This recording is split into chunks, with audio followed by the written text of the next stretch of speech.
देखो ध्यान से समझ लो, लेसन नंबर 6 आज काव्य खंड खत्म हो जाएगा, पूरी हिंदी खत्म हो रही है आज। आज कुछ नहीं बचने का, आज व्याकरण भी खत्म हो जाएगी, थोड़ी देर बाद व्याकरण पढ़ाने वाला और इसके बाद व्याकरण जो पेपर मांगती है, क्वेश्चन दिखाऊंगा पेपर में क्वेश्चन आ रहा है, वो तुम बदल कर दूसरा भी कर दोगे, बात ना करो बिल्कुल भी। आज कोई बात नहीं करने का, 10-11 बजे बैठना पड़ेगा शांति से। यह दंतुरित मुस्कान फसल नागार्जुन, ये दंतुरित मुस्कान फसल होगा, फिर क्या होगा नागार्जुन। तो ये मैंने कहा ये दंतुरित मुस्कान एक कविता होगी, फसल होगी, दोनों नागार्जुन ने लिखी है। पैराग्राफ आएगा पूरा का पूरा पेपर में, उसके नीचे क्वेश्चन आएंगे। अब मैं समझाने जा रहा हूँ कैसे क्वेश्चन आएगा, कैसे पैराग्राफ आएगा। अगर तुम गाइड में जाओगे तो गाइड में पहला पैराग्राफ मिलेगा, मॉडल में पहला ही पैराग्राफ। गाइड में जाओगे तो पहला पैराग्राफ पढ़ेगा मिलेगा और मॉडल में पहला ही पैराग्राफ। 2 पैराग्राफ इसके, 2 मतलब मैं पहला पढ़ाऊंगा, दूसरा खुद पढ़ लेना। समझ नहीं बात है, क्योंकि मैं वो पढ़ाऊंगा जो इंपॉर्टेंट है। समझ नहीं, दूसरा पैराग्राफ तुम खुद पढ़ सकते हो। पेन दे दो मुझको, ये देखो पेन, कितना बुरा सा लगा है, कोई पहले पेन दे दो। आगे चलो, देखो पहले नंबर पर सबसे पहले पैराग्राफ दे रखा है। ये पूछा इसमें होगा क्या, पहले समझ लो इसमें कवि क्या कहना क्या चाह रहा है। तुम्हारी यह दंतुरित मुस्कान में किसकी मुस्कान है, उसकी महबूबा की मुस्कान है, या कोई भी साइड में बैठा हुआ छोटा बच्चा, एक छोटा बच्चा तुम्हें झोपड़ी में बैठा हुआ, वो इस तरह खिलखिला रहा है जैसे कीचड़ में कमल खिल रहा हो, ऐसा करके। मैं नहीं कह रहा ऐसा नागार्जुन कह रहा है। नागार्जुन ने कहा एक बच्चा ना झोपड़ी में बैठा हुआ इस तरह हंसता रहा जैसा कमल खिल रहा हो। बच्चे की पूरी मुस्कान की तारीफ कर रहा हो, पता नहीं क्या चाहिए इसे, बच्चे तो बिल्कुल अमन के जैसा हो, ऐसा समझो। ठीक है, आ जाओ।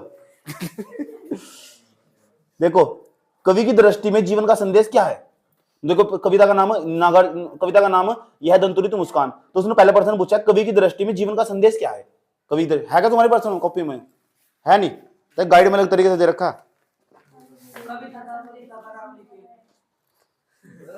देखो ध्यान से सुनो अच्छे तरीके से। चलो पहले मैं इसका भावार्थ पढ़ लेता हूँ पूरा एक बार, है ना। भावार्थ समझाना चाहता हूँ क्या कहना चाह रहा है। सुनो भावार्थ। कवि छोटे बच्चे को देखकर क्या कहता है, कवि छोटे बच्चे को देखकर कहता है कि तुम्हारे नए नए उग आए हैं दांत से युक्त मुस्कान इतनी मनमोहक और जीवनदायिनी है। तुम्हारे जो नए नए दांत उगाए ना, बच्चों को कह रहा हो, सही बात ये ना मुस्कान, जो तुम्हारी मुस्कान है ये जीवनदायिनी में जीवन दे रही है। तुम इतने अच्छे लग रहे हैं हंसते हुए।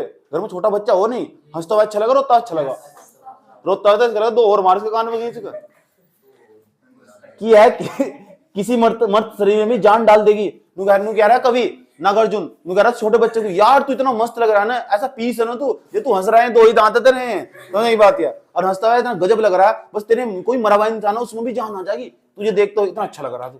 बच्चे की तारीफ पर तारीफ, ऐसा क्या चाहिए सर, अमन जैसा होगा कोई बच्चे की तारीफ कर चॉकलेट ले चुप गड़ा लगे अग ओ नहीं जान डाल। अर्थात मृतक के समान भावहीन, उदास और निराश व्यक्ति भी तुम्हारी इस मुस्कान को देख ले तो वह प्रसन्न और आनंद से खिल उठता है। कह रहा कोई इंसान भावहीन हो, जिसके अंदर भावना नहीं है, कोई ऐसा वो बहुत निराश हो, कोई ऐसा जो बहुत मुरझाया बैठा हुआ हो, वो तुम्हारी मुस्कान को देख लेगा और देखने के बाद वो भी खुश हो जाएगा। क्या मुस्कान हो तुम्हारी। आगे चलो, मुस्कान के बारे में बताने की जरूरत नहीं है।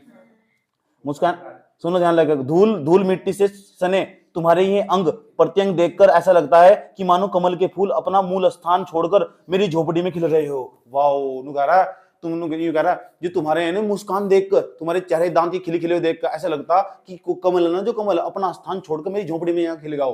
क्या बात, गजब की बात बता रहा। बच्चे तो इतना प्रेम, क्या है जुगाड़ है।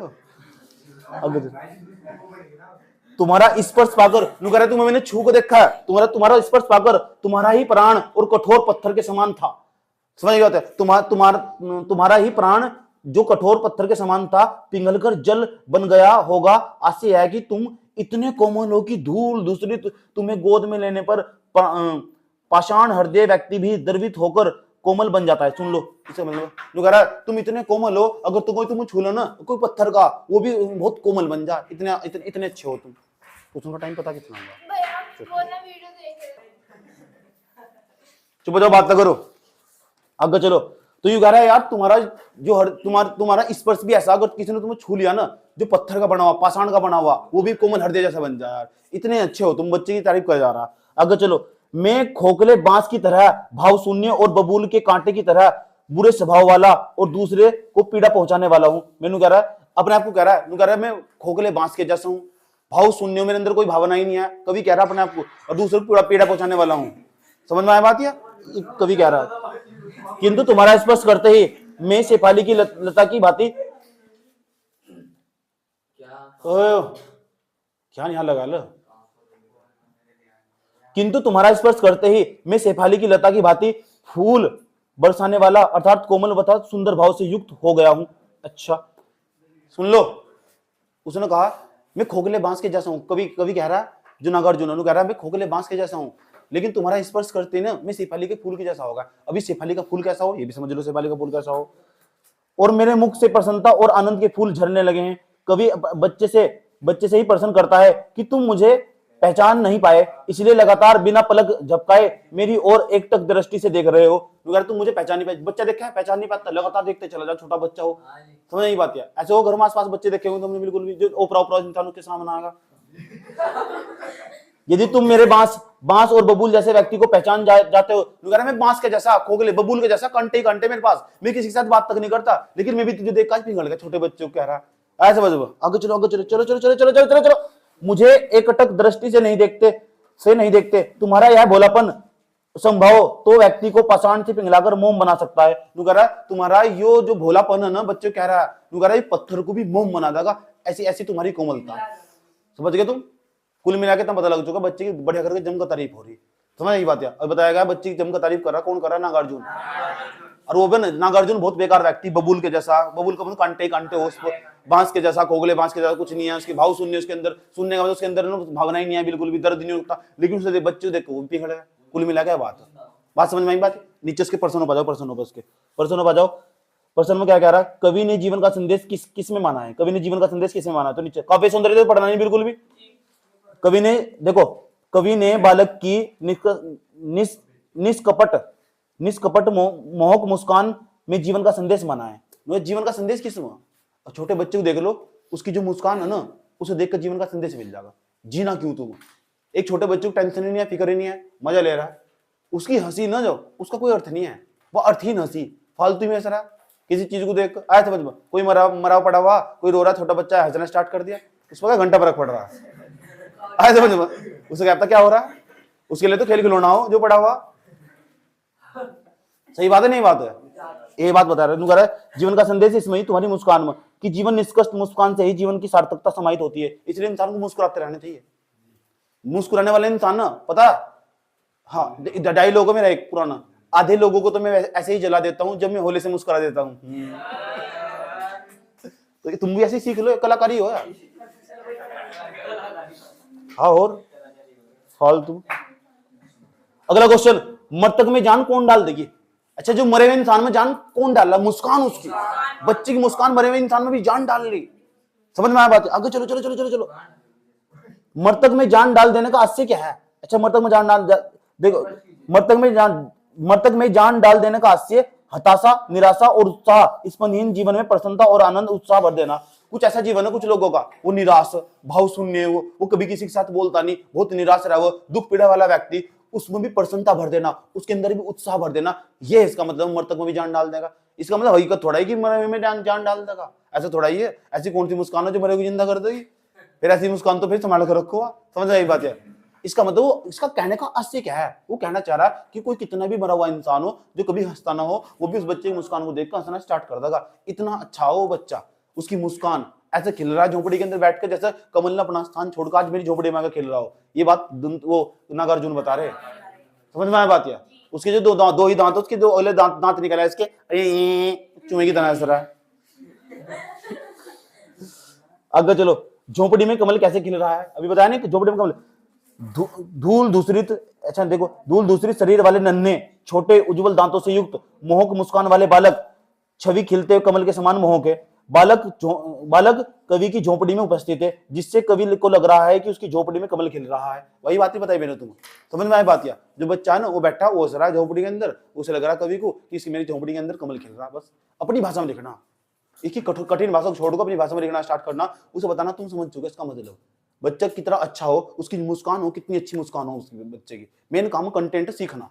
अगर तुम सीख ही नहीं भाई ना तो इसका मतलब तुम्हारा लाइसेंस ही नहीं पढ़ा तुमने, और तुम सीख पा रहे कि मुस्कान कितनी जरूरी हो। समझ यही बात है? एक इंसान मुस्कुराता हुआ इंसान ना 200 अमीर इंसानों से ज्यादा बेहतर हो। समझ नहीं बात है। हम ना साइकिल पे बैठते बिस्तर में पीछे बैठकर ना छोटे छोटे बच्चों को और उसके बाप को साइकिल चलाते बैठकर मुस्कुराते हुए देखा। ऐसे ऐसे बच्चे भी है नहीं? और फिर ऐसे भी बच्चे हैं जो कार में बैठे हुए नोरे ऐसे भी है। तो बढ़िया कौन? बढ़िया तो जो साइकिल बैठा हुआ गाना भी गा रहा है, मस्त जिंदगी में टेंशन ही नहीं है। बबूल का वृक्ष क्या जय रामपाल को साइकिल लेकर जाएगा। बबूल का वृक्ष शेफाली कैसे बन गया? ये बबूल का वृक्ष, वो तो बबूल का वृक्ष था। सुन लो बबूल का वृक्ष कौन था? बबूल का वृक्ष था वो जो लेखक था। और शेफाली कैसे बन गया? शेफाली का पेड़ देखो कैसा हो, बहुत कोमल हो। बबूल का उन्होंने बच्चे की मुस्कान देख की, बच्चा झोपड़ी में बैठा हुआ, बच्चे की मुस्कान देख की वो शेफाली का फूल बन गया। कैसे बन गया? बच्ची की मुस्कान देखकर। बबूल था वो कांटे वाला पेड़ था, वो जो लेखक था उसने उसे देखा, उसको कोमल बनना था, चला गया। इंसान जैसे व्यक्ति के संपर्क में रहा वैसे ही बन जा। समझ नहीं बात है? 10 कमीने में रहो, 11वें कमीने खुद बन जाओगे। समझ नहीं बात है? और 10 हंसते हुए लोगों को देखो ना तो 11वें नंबर पे है, ऐसे ही करना स्टार्ट कर दो। और दुखी रहना तो स्वास्थ्य के लिए भी हानिकारक हो, इसलिए खुश रहना चाहिए और मुस्कुराते रहना चाहिए। कितना भी गम हो मुस्कुराओ, बिंदास मुस्कुराओ। जिंदगी में टेंशन किसको कम है? बिंदास मुस्कुराओ, जिंदगी में टेंशन किसको कम है? इसका नाम ही तो कभी खुशी कभी गम है। हाँ, पॉइंट की बात है। तो बिंदास मुस्कुराओ, जिंदगी में टेंशन किसको कम है? जिंदगी का नाम ही तो कभी खुशी कभी गम है।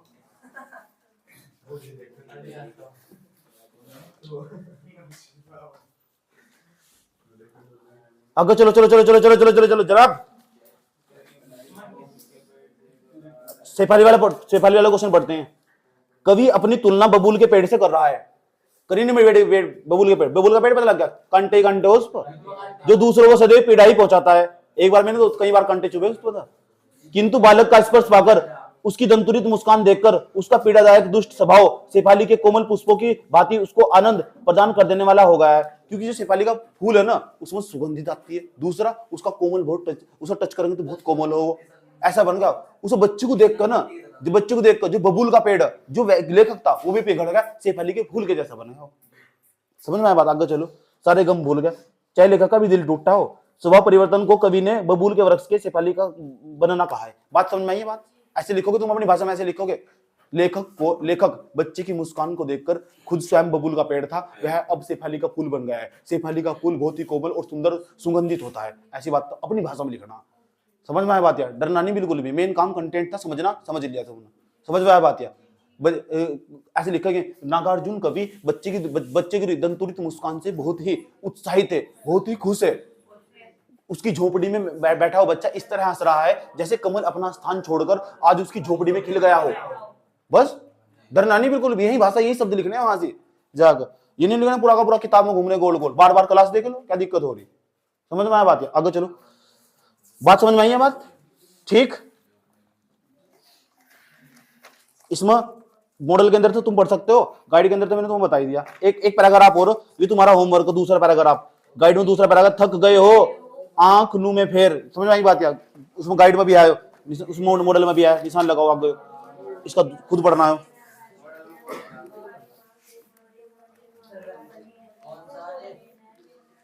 मॉडल में दूसरा ही है, दूसरा पैराग्राफ है, गाइड में दूसरा पैराग्राफ।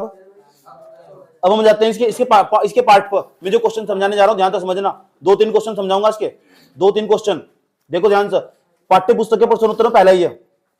अच्छा इसे छोड़ दो, पहले ही समझाओ ये जो दंतुरित मुस्कान शीर्षक इस कविता का संदेश क्या है? क्योंकि हर कविता में संदेश देके जा रही, या क्या कहना चाह रही? जो नागार्जुन ने कविता लिखी है दंतुरित मुस्कान, या मैं सीख क्या देके जा रही, तो उसे छोड़ दो जिसमें लिखा हुआ। एक बार मैं इसका भी पढ़ के बता देता हूँ, फिर बताता हूँ लिखना क्या है इसमें पेपर में, क्योंकि संदेश पक्का आगा कि दंतुरित मुस्कान कविता क्या संदेश देने जा रही। अगर इसमें पूछ भी जाए तुमसे तो क्या बताओगे? तो नागार्जुन के द्वारा या दंतुरित मुस्कान कविता या संदेश देना चाह रही कि प्रत्येक व्यक्ति को ना हमेशा मुस्कुराना चाहिए, कठिन तक कठिन परिस्थितियों में मुस्कुराना चाहिए, क्योंकि जो व्यक्ति मुस्कुराता है ना उसकी 50% समस्याएं वैसे ही कम हो जाती है। समझ आई बात? हाँ लिख सकते हैं, यही तो चाहिए उसे, यही तो चार। संदेश का मतलब तुमने क्या सीखा? अब संदेश मैंने अलग सीखा, तुमने अलग सीखा, इन्होंने अलग सीखा, सही बात। इसका मतलब भी सब कुछ देखकर ही तो पता लग रहा कि जीवन में मुस्कुराना कितना जरूरी हो। आया समझ? ये शायरी लिख सको, ये शायरी लिख सको, बिंदास मुस्कुराओ, जिंदगी में टेंशन किसको कम है, जिंदगी का नाम ही तो कभी खुशी कभी गम है। प्रभावित हो जाएगा तुमसे हो। समझ नहीं बात है?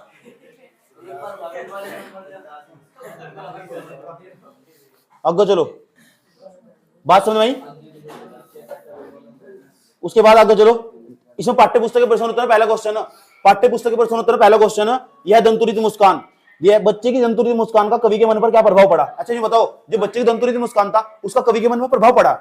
वो ना जो कवि था वो बबूल के समान था, कांटे ही कांटे थे, भाव शून्य था, बांस का पेड़ था खोखला हो। अर्जुन बच्चे की दंतुरित मुस्कान देख के प्रभाव पड़ा नहीं पड़ा। वो भी शेफाली के फूल की तरह होगा, हो नहीं, बहुत कोमल होगा उसका व्यवहार, बहुत शांत स्वभाव का व्यक्ति होगा, वो बहुत मुस्कुराना स्टार्ट कर दिया, अपनी जिंदगी में खुश होगा, उत्साहित होगा वो। ये लिख दोगे सब चीजें। ये जो मैंने जो तुम यहाँ सुन रहे ना तो वही टेकना, तुम जाको रुक गए ना, अगर कल को पेपर में रुक गए तो ये समझ जाओ तबाही हो जाएगी जिंदगी। सब यही बात किया, जो भी तुमने समझाना, पेन सोचना नहीं लिखना, सोचना नहीं लिखना, सीधा सिर्फ।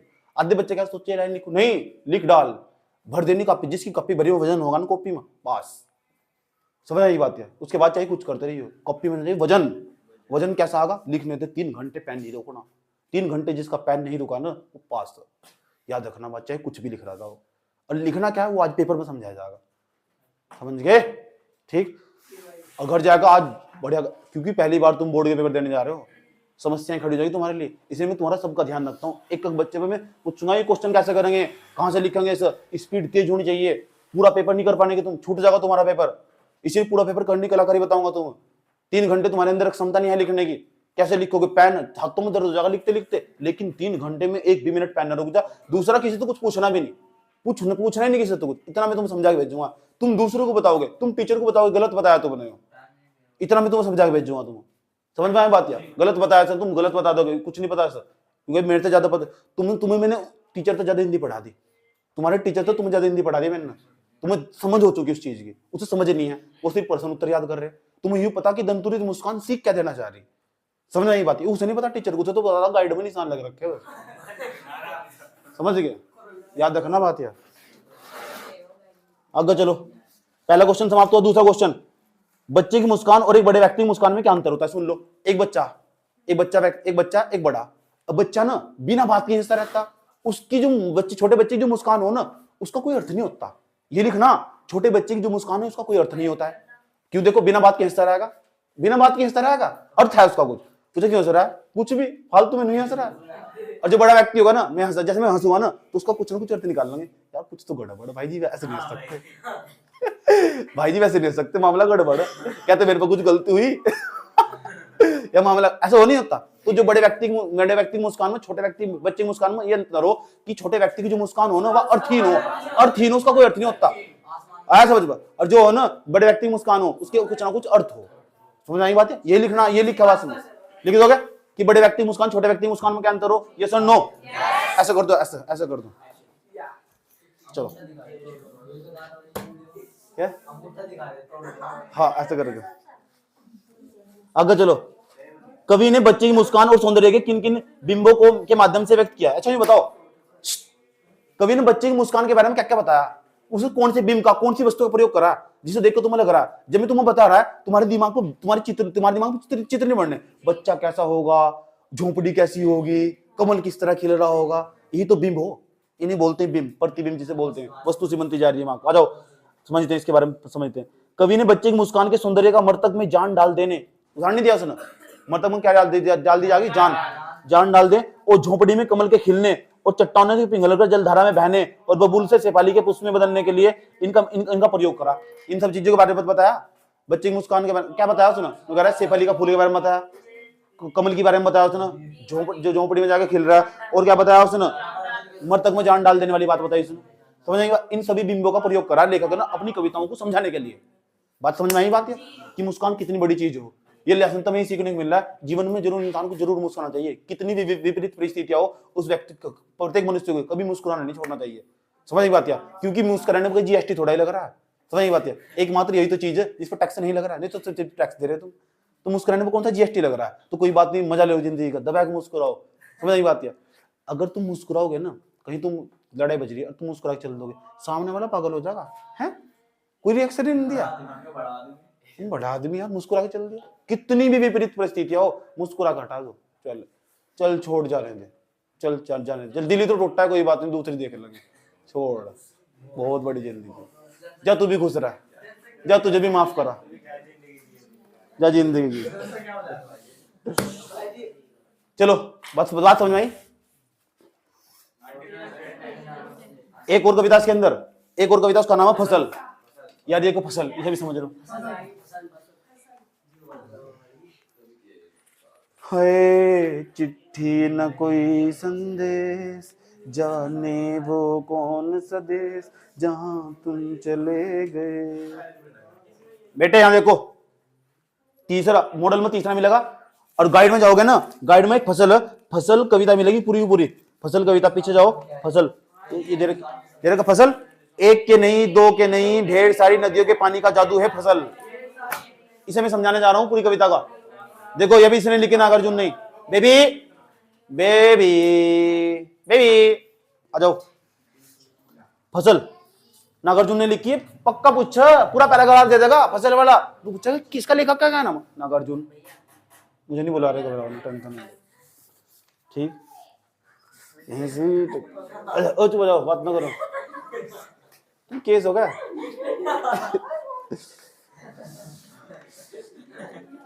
भावार्थ पढ़कर सुना रहा हूं, भावार्थ तो सारा समझ में आ। एक बार भावार्थ पढ़कर समझा रहा हूं, फिर सारे क्वेश्चन हो जाएंगे, चाहे कोई सा क्वेश्चन कर लो। सुन लो, कवि के नागार्जुन फसल के बारे में लिखा है। अच्छा फसल क्या हो, सोचो सोचो, फसल कैसे उगाया? जो नदियां हो, उनका जो पानी हो, बीज डालना पड़ेगा, नदी में आएगा, आपस में बहुत सारी नदी आपस में जाकर जुड़ती होगी, फिर उनका पानी आता होगा, पानी फसल के अंदर जाता होगा, तब जाकर फसल उगती होगी। तो फसल को उगने के लिए बहुत मेहनत करनी पड़े। ऐसे गार्गिर वहां फावड़ा ठाके लगती होगी, बहुत मेहनत करनी पड़े फसल में। ऐसे वहां ईंट की खुदाई चल रही है, बैग समझ में आए बात है? चुप हो जाओ, बात ना करो, चुप।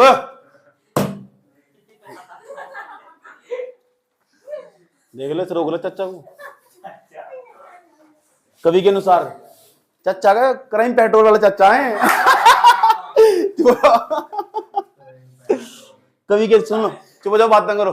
कवि के अनुसार खेती में खड़ी फसल के एक नहीं, चुप हो जाओ। कवि के अनुसार खेती में खड़ी फसल के एक नहीं, दो नहीं, वरन अनेक नदियों के पानी का फसल है। खेत में जो फसल खड़ी ना, उसमें एक नदी का, दो नदी का, बहुत सारी नदियों का जो पानी ना, उससे फसल पैदा हुई है। समझ में आई बात? या ठीक, आगे चलो। उसे उपजाने में करोड़ों करोड़ों हाथों की गरिमा की प्रमुख भूमिका होती है। अच्छा समझ लो, एक फसल को उगाने में करोड़ों हाथों की गरिमा होती है। कैसे? सुनो, बीज किसी और ने तैयार करा, उसकी साफ सफाई किसी और ने करी होगी, ध्यान से सुन लो, जो आया होगा। दूसरा, पानी किसी और ने दिया होगा, पानी जो होगा ट्वेल किसी और ने लगाया होगा, समझ में आई बात? चलाया किसी और ने होगा, नाका किसी और ने काटा होगा। कितने सारे करोड़ों, एक फसल को उगाने में करोड़ों हाथ लगे, ऐसा कभी ने कल्पना करी। जब जाकर फसल तैयार होगी, अनेक काटना पड़ा होगा उस फसल को, समझ बात? या फिर बांधना पड़ा होगा, फिर ढोना भी पड़ा होगा, फिर तूड़ भी चुभे होंगे। तो फसल सोच लो, जो फसल है ना, जो फसल आज तैयार हो चुकी, उस फसल को तैयार करने में ना करोड़ों हाथों की गरिमा, करोड़ों हाथों का योगदान है उस फसल को पैदा करने में। कभी ने कल्पना करी और बहुत गहरे से सोचा उसने जाकर यह बात, एक फसल को तैयार करने में। तुम्हारा तो मानना है हमारा खेत, ये हमारा खेत नहीं है, इसमें बहुत सारे लोगों का योगदान है। ये कवि ये कहना चाह रहा है। और बहुत सारी नदियों के पानी का योगदान है इसमें। नदी नहीं होगी तो ट्वेल होगा। मेरे साथ ना बोल, पढ़ लो। अर्थात फसल को खेतों में उपजाने के लिए करोड़ों करोड़ों किसान के मजदूरों को रात दिन जी तोड़ मेहनत करनी पड़ती है। बताया नहीं मैंने तुम्हें? जी तोड़ मेहनत करनी पड़ती है। साथ ही हजारों खेतों को अपनी मिट्टी का विशिष्ट गुण उपजाने में सहायता देनी पड़ती है।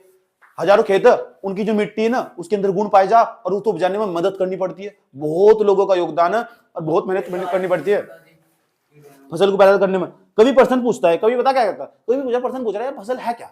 तुम तो पूछेगा, देखो फसल, अब उत्तर भी दिया कि फसल क्या है, फिर स्वयं ही वह उत्तर देता है, अपने आप उत्तर दे रहा है, अपना प्रश्न पूछ रहा है। बेवकूफ बोलिया कभी हो।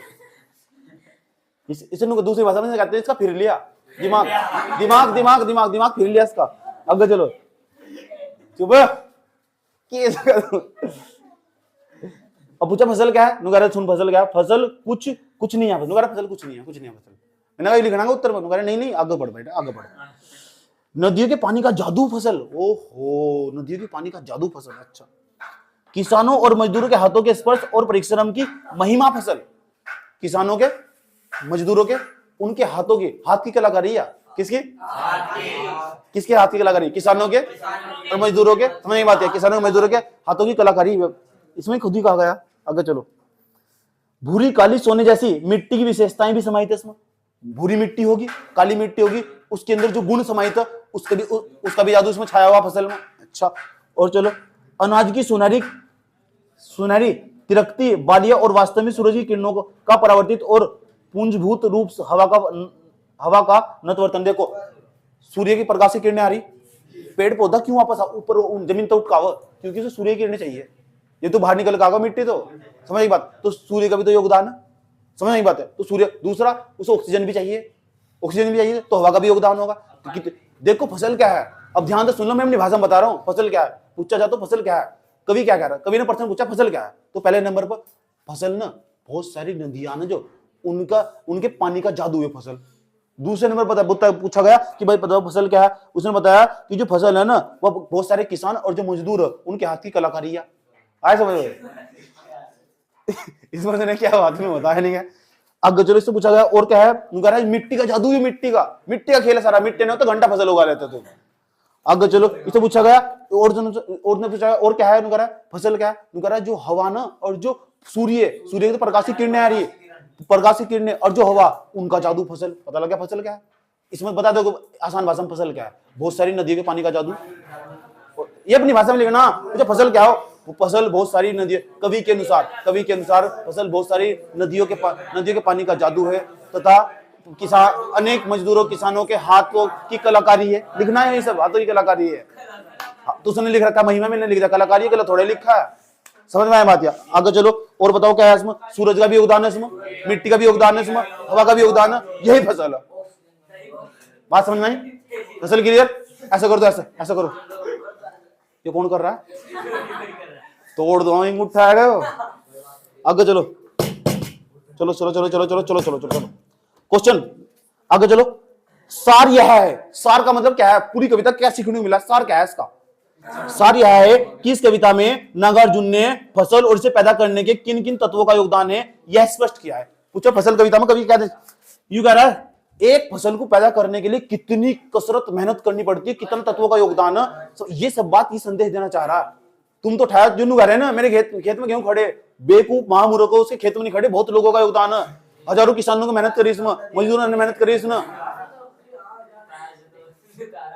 केवल पैसे तो दे रखे, बीज भी तेने अपने घर में पैदा कर लिया था, अपने मित्र पैदा कर लिया था बीज। तो इसमें समझने क्या बात है, समझ में तेरे मित्र ही मतलब हरे यहाँ खेत में, तुम्हारे खेत में पैदा हो जाएगा, कैसे यार तुम भी यार, मतलब तुमने कवि को फैल कर दिया, कविता आगे दौड़ोगे तुम घंटा, कुछ है नहीं वहां से, समझ में आई मतलब कुछ रिजेक्टेड नहीं चाहिए, सेकंड हैंड चीज पसंद नहीं है मुझे, ठीक है। आगे चलो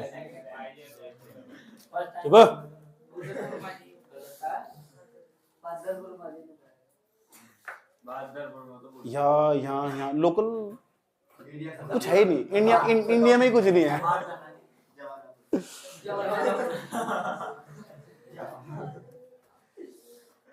नोट करो उसका पॉइंट। तुझे कैसे पता जवालापुर में कैसे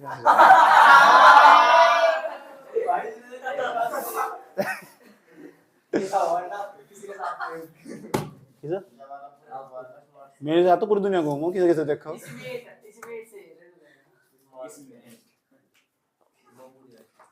चलो चुप हो जाओ, बात ना करो, चले बेबी सुशील के बेटे इधर देख लो। अगला क्वेश्चन, फसल क्या है, पता लगा फसल क्या है, फसल क्या है, फसल किसका प्रतीक है, फसल सुन लो, फसल किसका प्रतीक है, समझ लिखवा रखा है फसल किसका प्रतीक है, सुन लो यार, चुप हो जाओ। फसल पता लगा किस किसका योगदान है, लिख दोगे। आगे चलो, हाथों के स्पर्श की महिमा के द्वारा कवि क्या कहना चाहता है, पता लगा हाथों के स्पर्श की महिमा के द्वारा कवि क्या कहना चाह रहा है। बहुत सारे हाथों का योगदान है इसमें, बहुत सारे किसान मजदूर औरतें भी, उन्हें भी तो मेहनत करनी पड़ती है, घर में खाना भी बना देती है। चलो, सूरज की किरणों का रूपांतरण क्या है, पता लगा सूरज की किरणों का रूपांतरण, सूरज की किरणें मिलेगी तो पौधा ऊपर आगा। चलो आगे चलो, नीचे एक क्वेश्चन है, फसल कविता का वर्ण विषय क्या है, फसल कविता का अच्छा पूछो, फसल कविता का वर्ण विषय क्या है, फसल कविता का क्या संदेश मिल रहा है, फसल कविता क्या कहना चाह रही है, बता दो फसल कविता क्या कहना चाह रही है। फसल कविता ये कहना चाह रही है एक फसल को उगाने में ना केवल एक ही व्यक्ति का योगदान नहीं होता, बहुत सारे व्यक्तियों का योगदान है। यही लिखना, यही लिखना, यही लिखना बेबी, यही लिखना। ये लेसन हुआ समाप्त, बोलो स्वाहा। अगला मेरा फेवरेट लेसन आने वाला 7वें नंबर का लेसन है। उस 7वें नंबर के लेसन का इसे नोट कर लो, इसे इतना सा नोट कर लो बस, लेखक का नाम याद हो जाए सर ने, क्या बात है, इससे पता लग जाएगा अपने लेसन पढ़ लिया। चलो भाई बात ना करो, चुप हो जाओ। अब गिरिजा कुमार माथुर इसमें क्या कहना चाह रहे हैं सुन लो।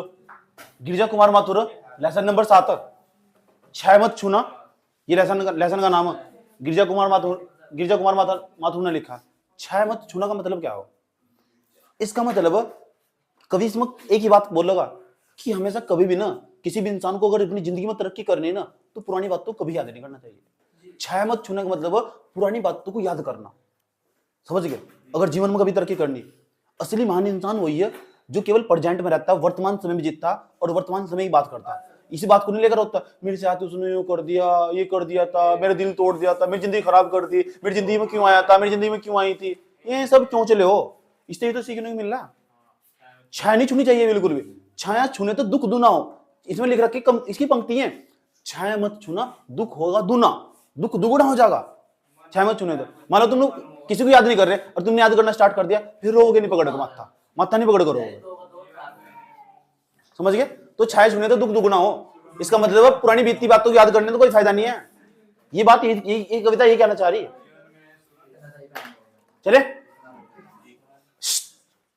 मैं भावार्थ समझाऊंगा पूरा का पूरा, और फिर सारे क्वेश्चन हो जाएंगे। भावार्थ का खेल है सारा का सारा। आ जाओ बेबी। अच्छा भावार्थ आ जाओ। कवि का नाम पता लग गया, गिरिजा कुमार माथुर। कविता का नाम छाया कौन थी, ध्यान कौन बोल रहा है, हाल तैयार दो। भावार्थ, भावार्थ समझो, भावार्थ।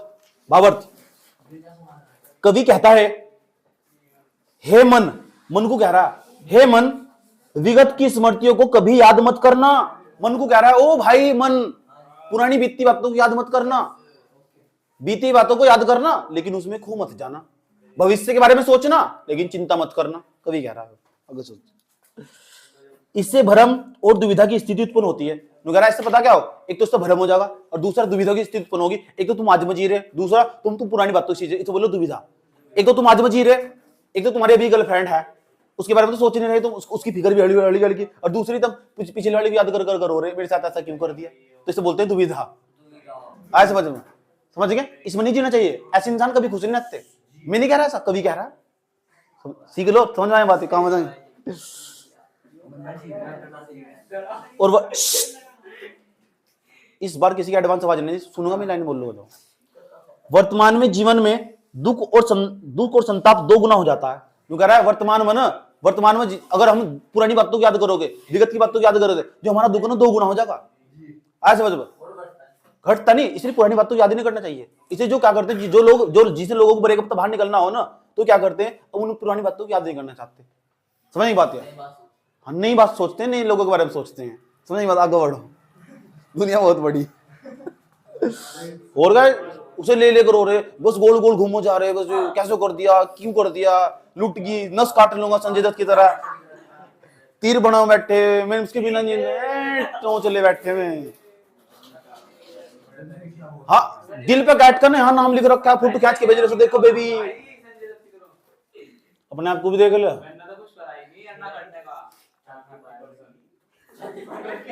आगे चलो। हमारे विगत के जीवन में यद्यपि अनेक रंग बिरंगी अच्छी स्मृतियां हैं, हमारा जीवन ऐसा देखो उसमें रंग बिरंगी अच्छी बहुत सारी स्मृतियां, यादें, रंग बिरंगी यादें। अब रंग बिरंगी यादें कौन सी हो, जब तुमने पहली बार तुम्हारी बात हुई होगी, पहली बार बात हो नहीं, वो जो पहली बार बात करने का जो समय हो ना वो अलग ही हो। जिन्हें नहीं करी तो तुम पता लग जाएगा। पहली बार ऐसे लगा गेट के बाहर अभी खड़ी, गेट खुला ना, बस आ रही हवाएं, उसकी जुल्फे लहरा रही है, ऐसा लगा। क्या होगा, मुँह कर रही सिर पास लाएगा। ये पहली बार का समय हो, ऐसे इन्हें बोलो रंग बिरंगी यादें। और वो जो नगर होना इस टाइम का, उसे बोलो भावना नगर। तो भावना नगर में बहवा बच्चा, समझ नहीं बात यार। तो भावना नगर तो बाहर निकलने लगा ना, तब उसको पता लगा यहाँ तो ये मामला कुछ गड़बड़ है, दूसरा मामला कुछ। समझ में आया बात? स्टार्टिंग में सब सही दिखाई देगा। आगे चलो। हृदय में इन स्मृतियों में के केवल न चित्र अंकित है, हृदय में ना उनके चित्र भी वैसे पड़े। पहली बार कहाँ मिला था, पहली बार क्या बात हुई थी, पहली बार फोन किन उठाया, पहली बार किस आई लव यू बोल रहा, ये सब चीजें बात याद रहती है। इस सब चीजों का चित्र अंकित हो दिमाग में, उसे हम कभी नहीं बोलते। समझ आई बात यार। और कभी क्या कह रहा है, तो कह रहे ऐसे याद भी नहीं करना जिंदगी में, इससे दुख दो गुना होगा। ऐसा भी नहीं कह रहा, कभी कह रहा अगर तुम अपनी जिंदगी अच्छी काटनी तो इस दुख को 2 गुना करने से कोई फायदा नहीं है। छाया मत छूना, यानी अतीत में मत जाना, वर्तमान में रहो जहां है अभी। और भविष्य की मत सोचो, भविष्य के बारे में सोचना, चिंता मत करना, अतीत को याद करना लेकिन उसमें खो मत जाना। ये कभी कह रहा, बल्कि तत्कालीन वातावरण में मन को मोहने वाली एक मुगंध सुगंधित स्मृतियों में ऐसी बसी है कि उसका आज भी अनुभव होता है। कभी अपनी प्रिय के मिलन की स्मृतियों में खोता हुआ कहता है, जब उससे मिला था ना कभी, समझ बात है, अपनी प्रियता मतलब मिला था, उनकी यादों में खोता हुआ कभी क्या कहता सुनो। हे मन, अब तो केवल उसके तन की सुगंध से साक्षात्कार का संभव है, क्योंकि वह तो तेरे भीतर बसी है। अब क्या समझाऊं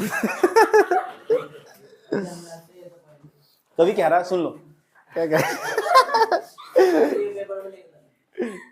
कभी कह रहा है, ये कह रहा है जब मैं अपनी प्रियतमा के पास रहता था ना तो उसकी सुगंध संगंध होगी कोई, मुझे क्या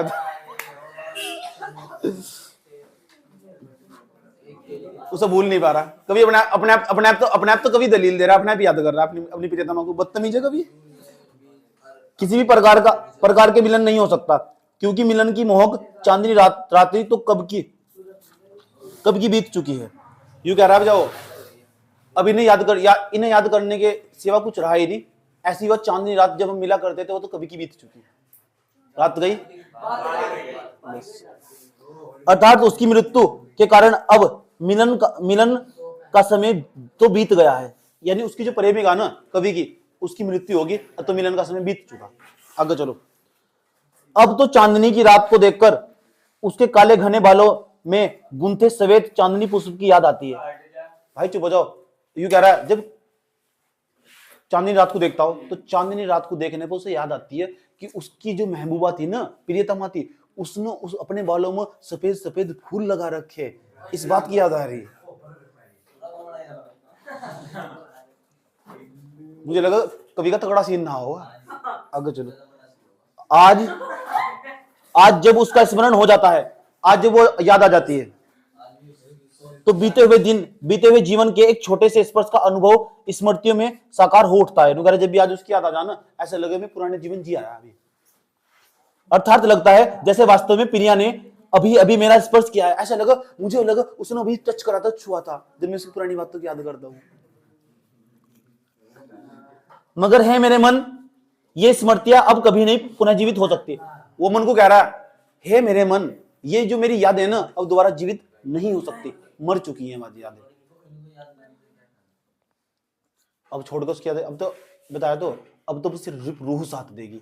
अब तो उसकी यादें भी जा चुकी है, रूह साथ देगी। अब मरने के बाद भी उसकी यादें अब मेरे साथ जाएगी। ये कल शायरी सुनाई थी मैंने तुमको, कौन सी सुनाई थी? मैं आगोश में भरने लगता हूँ, ये कमबख्त तन्हा छोड़ फिसल जाती है, ये शाम बिल्कुल तुम जैसी है, बात बात में बदल जाती है। ये शायरी सुनाई थी, नहीं सुनाई थी? लड़की की बात का कोई भरोसा नहीं है। समझ आई बात यार? लड़की तुम्हारी बातें ना, तुम बच्चे हो भी। और यह भ्रमर सदैव दुख पीड़ा और दुविधा को ही बढ़ाएगा, इसलिए इनसे अब तू दूर रह। मन को कह रहा है अगर मैं पुरानी बातों को याद करूं ना, दुख और पीड़ा दर्द ही बढ़ाएगा, इसलिए अपने मन को कह रहा है यार सब चीजें दूर ही रहना चाहिए तुझे। मन में ठान ले कि इंसान, जब हम किसी इंसान के बिना रहना सीख जा, सुन लो, जब हम किसी इंसान के बिना रहना सीख जाना धीरे धीरे, तो फिर हमारा मन भी मान चुका हो यार अब इसके बिना ही रहना होगा। धीरे धीरे फिर हम ना उसके हैबिचुअल हो जाते हैं, धीरे धीरे हम उसकी आदत हो जाती है, उसके बिना रहना सीख जाते हैं। समझ में आया बात? है इस बात को मेरे तक गहराई तरीके से कोई समझ नहीं सकता। समझ में आया बात? हाँ समझ में आया? अच्छा, कुल मिलाकर क्या निष्कर्ष निकला? कुल मिलाकर निष्कर्ष निकला कि जो है ना, कभी ना अपने अतीत को नहीं याद करना चाहिए। आया समझ में? 2 गुना और बढ़ जाती है, क्योंकि जो दुख है ना वो 2 गुना बढ़ जाता, और जो कभी है ना गिरजा कुंवर माथुर, उसने यही संदेश देना चाहा कि हम अपने मन को समझा रहा हो, हे मेरे मन, तू ना अपने आप को रोक कर रख, तू इन पुरानी बीती स्मृतियों की याद ना कर। तेरे जीवन में भले जो तेरी यादें बड़ी रंग बिरंगी बिखरी रही होगी, लेकिन वो ये कहना चाह रहा, तू इन्हें छू मत बिल्कुल भी। अगर छूगा ना तो तुम्हारा दुख 2 गुना हो जाएगा।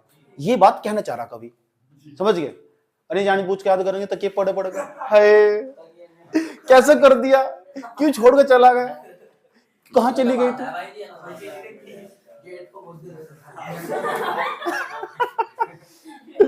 हाँ, कोने में बैठ कर रो रहे, कोने में ऐसा कर रो रहे, गेट बंद पड़ा, मम्मी आई क्या होगा, बुखार सा हो रहा था। तो पानी निकल रहा है, पानी कहां को निकल लगा, यहाँ को। जब घर वाले बजा दो तो पानी निकला यहाँ को, और जब दिल टूट जाता तो पानी निकला यहाँ को। पॉइंट है क्या बात में?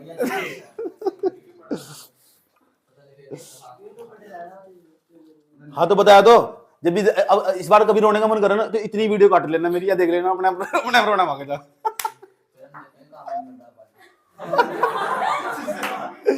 पानी यहाँ को निकले जब दिल टूट जा, बैठ चुपचाप। दिल टूटने के बाद इंसान मजबूत हो जाए बहुत यार, नहीं जीवन बहुत मजबूत हो जाए दिल टूटने के बाद इंसान, दोबारा फिर दिल टूटता नहीं। हाँ फिर 2-4 दिन बाद भूत उतर जाता रखी के भी। अगला प्रश्न, विगत को क्यों नहीं याद करना चाहिए? प्रश्न तुमसे पूछा जा रहा है, बताओ विगत जो हमारा जो बीत चुका, विगत को क्यों नहीं याद करना चाहिए? क्यों? अपने मन तो बोल लो, क्योंकि विगत को याद करने थे ना, पुरानी बात याद, जो हमारा दुख है ना वो 2 गुना हो जाएगा, इसलिए दुख और बढ़ जाएगा, पीड़ा बढ़ जाएगी, दर्द बढ़ जाएगी, दुख बढ़ जाएंगे, इसलिए याद नहीं करना चाहिए विगत को, समझ गए? अब सवाल है, छाया किसका प्रतीक है? छाया का अतीत का प्रतीक है। छाया का मतलब छाया को नहीं छोड़ना चाहिए, अतीत को नहीं छोड़ना चाहिए जो बीत चुका, समझ बात है? अपने अतीत में ना कभी नहीं जीना चाहिए। मेरी दादी कहती थी, क्या कहती थी? ये कहती थी अपने अतीत को ना कभी छोड़ना नहीं चाहिए, समझ आई बात है? तुम जिंदगी में कभी तरक्की नहीं कर पाओगे, समझ आई बात है? वर्तमान समय में रहना चाहिए, बुद्धिमान इंसान हमेशा वर्तमान समय में जीतते हैं, याद रखना बात है। प्रेजेंट बेस्ट, प्रेजेंट लाइफ सबसे बेस्ट हो, याद रखना बात। जो वर्तमान में चल रहा है ना वो बेस्ट, उससे बेस्ट कुछ नहीं है दुनिया में। इस बात का ही सबसे बड़ा सबूत है कि तुम जिंदा हो। बहुत सारे लोग कोरोना में अपनी जान गंवा चुके, तड़पते हुए मर चुके, अरे दिल टूटने पर हो रहे। आगे चलो,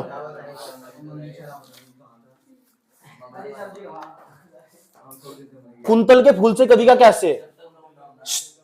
कुंतल के फूल से कवि का क्या आशय? कुंतल के फूल का जिक्र कर रखा, सुना जाओ। कुंतल के फूल से कवि का आशय है कि विगत में प्रियतमा के साथ चांदनी रात में बिताई सुखद क्षणों की स्मृतियों से है।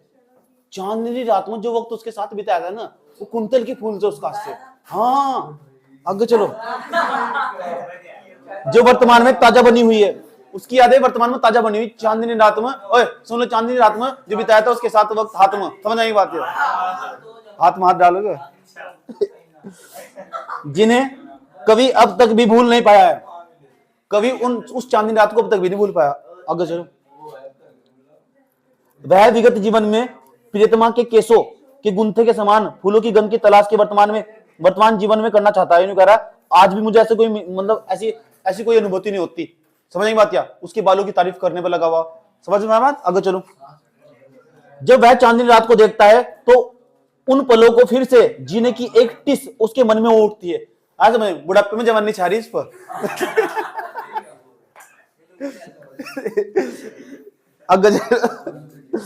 काश आज प्रियतमा फिर उसी रूप में उसके समीप होती। जो कह रहा आज भी मेरी प्रियतमा मेरे समीप होती उसी रूप में। बात समझ में आई? चलिए नेक्स्ट क्वेश्चन, वर्तमान जीवन क्षण को कवि किस रूप में जीने का संदेश दे रहा है? वर्तमान जीवित क्षण को कवि किस रूप में जीने का संदेश दे रहा है? ज्यादा सुन लेना अच्छे तरीके से।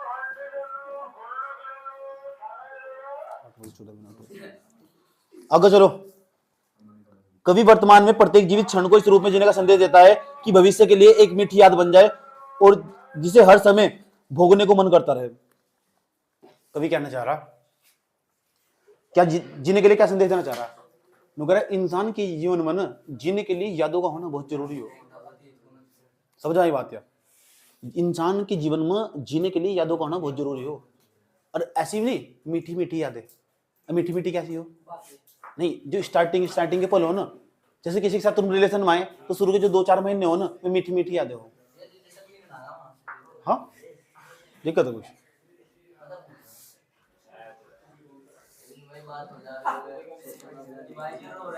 कौन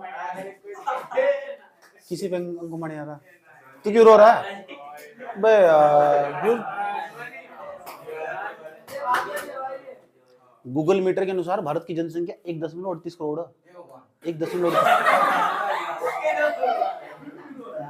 138 करोड़।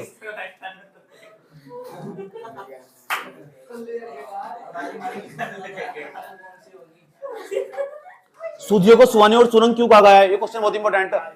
सुधियों को सुहानी और सुरंग क्यों कहा गया है?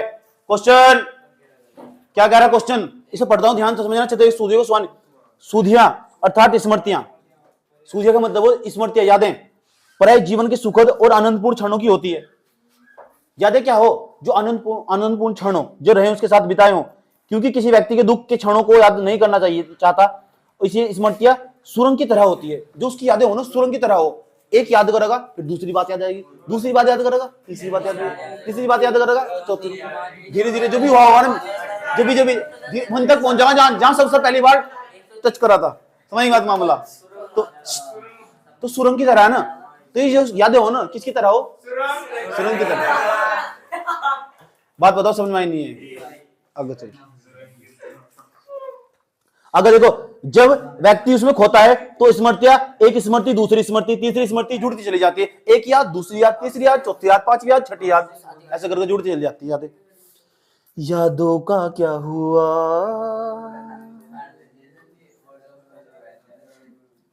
तेरी याद आएगी।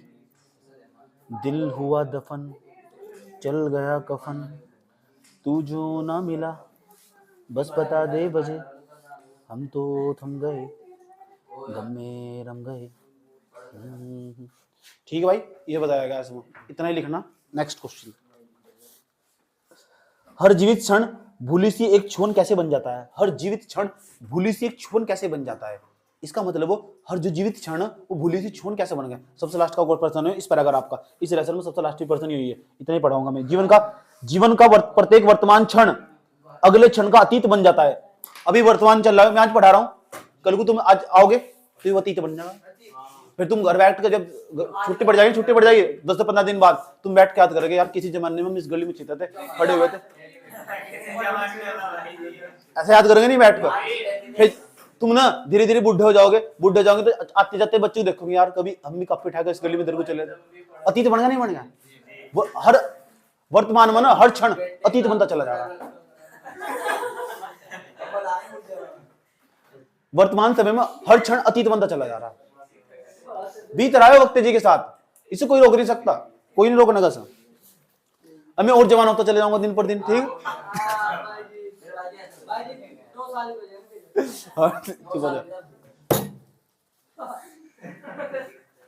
तेरी तो रोनिया में छोटे बच्चों को चूगा डाल रहा है। चुप हो जाओ।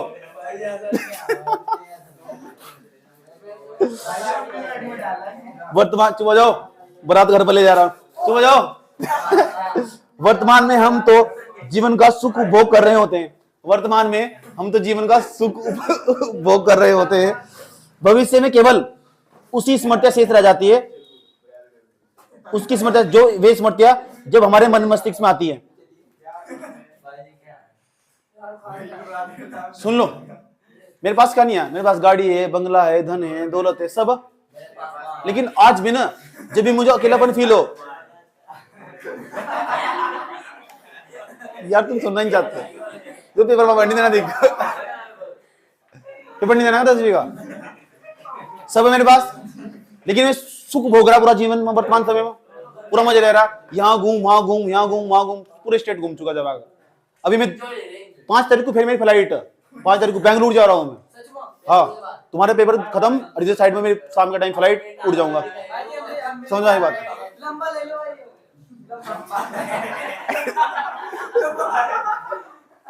मेरा मूड नहीं है। चुप हो जाओ।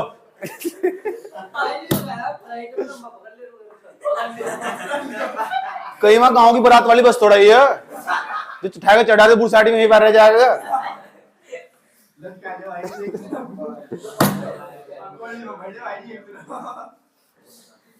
चलो चुप हो जाओ यार, पढ़ लो पढ़ लो यार, तुम पढ़ने इसे गुस्सा है, छोटे से को नुकारा फोड़ दूंगा ना, बहुत बोल रहे। छोटा सा है लड़की की जगह स्कूल में ही बोलता फिर रहा, बच गया इसका मुंह फूट जाता। यही ओ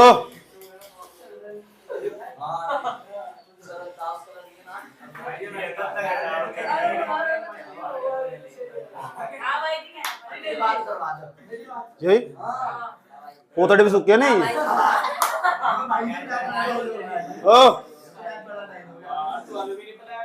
चुप चुप हो जाओ। इस बार आवाज रहनी चाहिए किसी की भी, एडवांस कुछ भी आवाज रहना, हंस भी गया ना तभी मारूंगा, याद रखना। मुझे लगा ना जरा सा भी एडवांस है बात गया हो।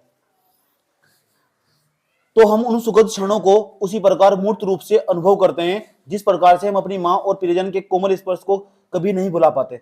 अच्छा ये बताओ, जब सबसे ज्यादा दुखी हो जाओ पूरी दुनिया में तो फिर माता की शरण में जाओ, माता पिता की याद आओ। सही बच्चे तुम घर छोड़कर चले 10-15 दिन तक घर तो बाहर रहोगे ना, तो तुम समझ जाओ प्रियतमा पर्यतमा कुछ नहीं है, अपनी माता ही ठीक है भाई। सही बात, या चुपचाप शाम के टाइम खाना मिल जाता, कपड़े धोए धोए मिल जाते, अपना आप बीती बता रहा हूँ मैं तुम्हें।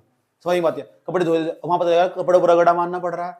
सही बात है, खाना भी खुद बनाना पड़ रहा है और खाने में फिर भी गुणवत्ता नहीं आ पा रही, दूध भी नहीं मिल पा रहा प्योर मात्रा में। तो इस तरह हम इन सब चीजों की याद करते हैं। बाद में जाकर पता चला प्रियतमा पर्यतमा कुछ नहीं है, सब ड्रामेबाजा, सब ड्रामेबाज, सब चौंचलेबाजी। आगे चलो, सुमन हमारी स्मृतियों में हमेशा ताजा बनी रहती है। ये सारी ऐसी यादें जो हमेशा हमेशा हमेशा ताजा बनी रहती है हमारी यादों में। आगे चलो, जब हम अपनी स्मृतियों से बाहर आ जाते हैं तो उनका अनुभव ऐसा ही होता है जैसे हम अचानक कोई भूली सी बात याद आ गई हो। इनका अनुभव ऐसे होगा जैसे कोई भूली सी बात याद आ गई हो जब स्मृतियों से बाहर आते हैं। ठीक, आगे चलो, और जिसका अब हमारे वर्तमान में कोई विशेष महत्व नहीं होता, उसका हमारे लिए इतना सा बस महत्व रह जाता है कि वह कभी उस बात से हमारा संबंध था। इसका मतलब समझो क्या ना क्या चाह रहा है। मान लो कई वर्ष पहले मेरी 5-4 साल पहले मेरी गर्लफ्रेंड थी, हंसना नहीं बिल्कुल भी, सुनना ध्यान लगेगा। ठीक ठीक, मैंने तो छोड़कर दूसरे के साथ सेटिंग कर ली जो चल रहा था। मान लो सेटिंग तुम्हारी भाषा में ऐसे ही समझाना पड़ा है। उसके बाद मेरे दूसरे के साथ रिलेशन में आया, दूसरी छोड़कर भी तीसरे के साथ रिलेशन में आया। अब जो पहले वाली थी, पहले तो पहला प्यार भर के आंखों में कुमार लेके, तो रास्ते में कहीं मुझे अचानक दिखाई दी, मैं बात भी करनी स्टार्ट कर दी। समझ की बात, या अब फिर बात करके 5 मिनट में फिर निकल भी लिया। एक जमाना वो भी रहा होगा, मुझे उसकी घंटों भर याद आई होगी, मैं पढ़कर उसके चक्कर में रोया भी होऊंगा, वो भी रोई होगी। और आज वो पल आएगा, हम दोनों एक साथ के बराबर से गुजर जाते हैं, घंटा ही फर्क नहीं पड़ता। बस इतना आ जा रहा है इसका किस जमाने मेरे साथ संबंध था, रिलेशन था, अब है भी। ये बात कहना चाह रहा कवि, समझ में आई बात है। किस में याद नहीं करना चाहते, बस इतना याद रखो बस कि संबंध था इसके साथ, कभी जमाने में रिलेशन था। हाँ, यादों में बस ये के लिए बात समझ आया। अभी तुम एक सलाह भी देना चाहता हूँ, सुन लो, एक सलाह देना चाहता हूँ। कभी भी तुम कहीं बात कर रहे हो, लड़के हो तुम, ग्रुप बना के बात कर रहे हो, कभी भी इंडिविजुअली किसी लड़की का नाम नहीं लो बात करते वक्त, चाहे किसी भी लड़की के साथ चक्कर था या लड़के का चक्कर था। याद रखना बात है जिंदगी में, क्योंकि लड़के तो रहेंगे यहीं, लड़की को दूसरे घर जाना, समझ, वो परमानेंट नहीं रहने वाले बिल्कुल भी। समझ, आजादी तुम्हें भी, आजादी उसे भी रिलेशन बनाने की तुम्हें भी है और उसे भी होनी चाहिए, इतनी होनी चाहिए। ये सब बातें दिमाग में सेट कर लो, लेसन तो सीखने को मिलनी है। कभी भी इंडिविजुअली किसी लड़की को मत कहना, लड़के को कह लेना कोई दिक्कत नहीं है, फर्क नहीं पड़ता उनको बिल्कुल भी। गांव सोसाइटी में ऐसी बात हो, लड़की को मत कहो। तुम्हारा भी किसी के साथ संबंध था ना, उस हमेशा बार बार मना करो कि मेरा नहीं आता बिल्कुल भी, 50 बार मना करो, कोई दिक्कत नहीं है। चाहे तुम्हारा था, उसका नाम नहीं लेना। तो वही बात है, जो थोड़ा उसकी 4 लड़कों में बैठ कर उसकी खिल्ले उड़ाने पर लगे हुए बिल्कुल भी, तो बदतमीजी हो। था तो था, इसकी रेस्पेक्ट करो, अब था तो था, सही बात है। तुम्हारा रहा होगा, उसकी रेस्पेक्ट करो, समझ में आया बात है। ठीक, उसे भी इतनी आजादी थी, तुम आजादी यूं नहीं है कि किसी लड़की के साथ चक्कर और वो बहुत नापाक लड़की होगी, बहुत बदतमीज होगी, ये ड्रामे हो सभी है। अपने आप अपनी दिल के भीतर भी झांको। लड़कों की भी खास बात है, लड़कों की भी खास बात है। उन्हें तो इतनी आजादी नहीं है, सही बात है। लड़कियों को इतनी आजादी नहीं है, लड़कों को पूरा आजादी है। इनका चाहे 50 के साथ चक्कर हो, फिर किसी को फर्क नहीं पड़ता। अगर लड़की का 2 के साथ चक्कर है ना, तो उसका कैरेक्टर खराब है। ये क्या सोच का नतीजा है, हमारी सोच इतनी पीछे जा चुकी। समझ में आया बात? किसी लड़की का 4-5 लड़के के साथ चक्कर हो भी गया, 2 के साथ बॉयफ्रेंड हो गए, उसे अपनी आजादी जीने की, क्योंकि वह गलत दिशाओं का शिकार रही हुई, उसमें उसकी कोई गलती नहीं है। किसी लड़के का होगा 4-5 लड़कों के साथ चक्कर, वो भी गलत दिशा का शिकार रहा, उसे सही समय पर सही दिशा नहीं मिल पाई। समझ नहीं बात है? अमेरिका जैसे स्कूलों पढ़ रहा होता ना, समझ जाएगा, मशीन के बारे में सोचता, क्योंकि चारों तरफ मशीन दिखाई दे रही थी, टेक्नोलॉजी के बारे में सोचता। समझ नहीं बात है? अब भारत के अंदर रह रहा, 4 इंगे देख के गर्लफ्रेंड बॉयफ्रेंड, किसके बारे में सोचा? 5वां अपना भी नंबर आना चाहिए। तो इसमें तुम्हारी गलती नहीं है, आसपास जो तुम्हारा समाज ने इसने सिखाया तुझे, तुम्हारे स्कूल ने कॉलेज ने सिखाया तुझे। ऐसा समझ में, जब एडमिशन ही जीआईसी में लोगे फिर तो हो लिया कल्याण। जब एडमिशन ही जीआईसी में होगा फिर कल्याण तो हो लिया। पता नहीं लगता तुझे क्या हाल हो, जीआईसी हो, आस्की का अड्डा हो। चलो जाओ, देखो ऋतुराज कन्यादान। ऋतुराज एक लेखक का नाम, यह कविता लिखी कन्यादान, बड़ी मस्त। समझ आई बात? ये समाज पे चोट करती है। जो दहेज लेते हैं ना, लड़कियों को जला कर मार देते हैं, उस पर चोट करती है। समझ बात? अब दहेज लेने वाले का मुंह बंद हो जाएगा, इस क्लास को दिखा देना जाएगा। समझ में आई बात? ये तो कन्यादान, ये लेखक, ये तेरे से शुरुआत होगी यार। समझ बात? जो लोग दहेज दे रहे ना, इसका मतलब वही अनपढ़ता का प्रतीक है। शोषण, खुलेआम शोषण। 15 लाख रुपए में बिक रहे लड़के, 20 लाख रुपए का लड़का बिक गया, नौकरी लगा 20 लाख रुपए में बिक गया।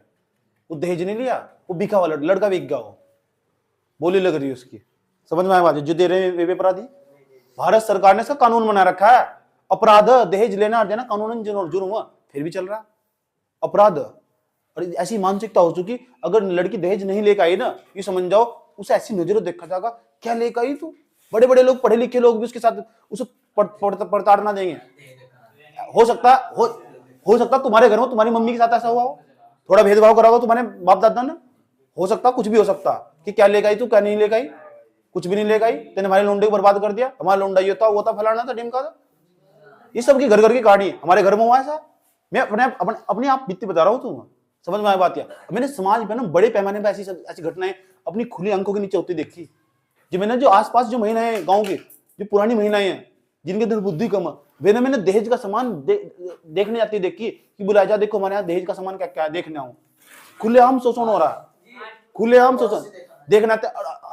सामान का हाथ लगा के देखती है, बेकार सामान ले गई, मेरी बहू तो इससे भी मजबूत ले गई थी। बड़े आन बान शान के साथ दिखाते हैं। सुन लो, हो कैसा? ऐसे लोगों को हम 2 नुकिया सोच वाले इंसान बोलते हैं।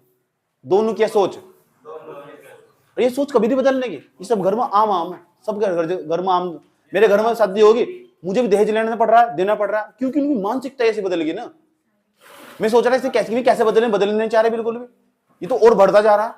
बड़े आन मान के साथ बताओ, लड़के बैठ कर उनके माँ बाप भी, मेरे लड़की की 25 लाख रुपए की शादी हुई। अरे भाई 25 लाख रुपए का शोषण हुआ हो, लड़की वाले को 25 लाख रुपए शोषण हुआ, कर्ज में दब चुका हो, 25 लाख रुपए देगा। समझ में आया बात है? बड़े आन शान मान के साथ बताओ, उसे ना 4 पहियों की गाड़ी मिली। अरे भाई 4 पहियों की गाड़ी जिस माँ बाप ने दी होगी उसने कितना कर्जा लिया होगा। बंद करो ना सर, दूसरों की क्यों मोहताज हो? मैं नहीं लगता, मैं तो घोर भी दो जीवन में कर लेना, कभी जीरो बैलेंस पे शादी करूंगा तेरे सामने।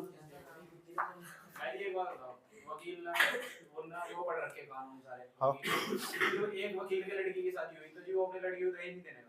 कौन? ये लड़की समाज का हिस्सा ना, उसने सिर्फ कानून पढ़े जी, वो तो कानून पर अमल नहीं करा। हाँ कानून पढ़ रखे उसने, कानून पर पढ़े लेकिन अमल नहीं कर पाया ना।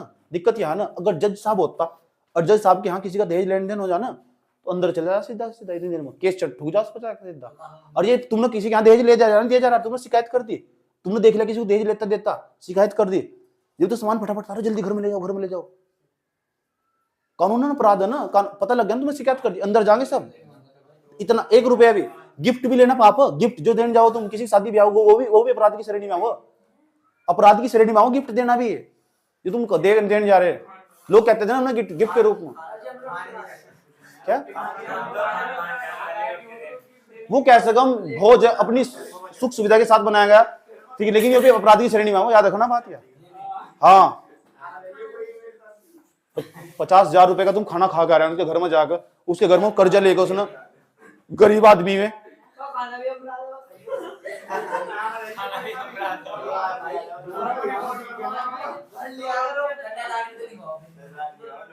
कन्या, चुप हो जाओ, कन्यादान, चुप हो जाओ, कन्यादान हम क्यों लिखवा रहे हैं? क्योंकि हमने कन्या को ना इतना गिरा हुआ समझ लिया कि कन्या का ही दान करना पड़ा। लड़के दान क्यों नहीं लिखवाते? क्योंकि लड़कों को हम बहुत अव्वल दर्जे का समझ लेते हैं पहले से ही। पॉइंट की बात है, समझो सर, क्योंकि हमने कन्या को इतना छोटा समझ लिया, इसलिए हम कन्यादान दे रहे, बहुत कमजोर समझ रहे, दुर्बल समझ रहे, हमने उसे इतना सक्षम बना ही नहीं पाए मुझसे कभी। इधर देखो, इधर देखो, पहला पैराग्राफ सुन लो ध्यान से अच्छे तरीके से। ऋतुराज क्या कहते हैं? ऋतुराज लेखक का नाम क्या कहते हैं समझ लो। उस वाले कमरे में अंदर लड्डू रखे हैं, उस वाले कमरे नहीं, सच में इसे लड्डू क्या खास बात पता क्या है? चुप हो जाओ, जो आसपास तुम्हारे पूर्वज होंगे ना, पक्का एक बार यहाँ पढ़े होंगे तो 100% हर पेपर में लड्डू खा गए होंगे। सच्ची बात है, हर पेपर में। और जिनने खाया ना वही कभी फैल नहीं हुआ। ये भी इसका जुगाड़ है, फिक्स फैल नहीं हुआ तो समझ में, जिनने खाया। और जो ऐसे में 10 लड़कों से मिलवा सकूं जो आए थे नहीं यहाँ सुबह को पेपर समझने, लड्डू नहीं खा गए थे, फैल। नाम भी बता रहा हूँ, इसे रोको, नाम भी बता रहा हूँ, रोक इसे।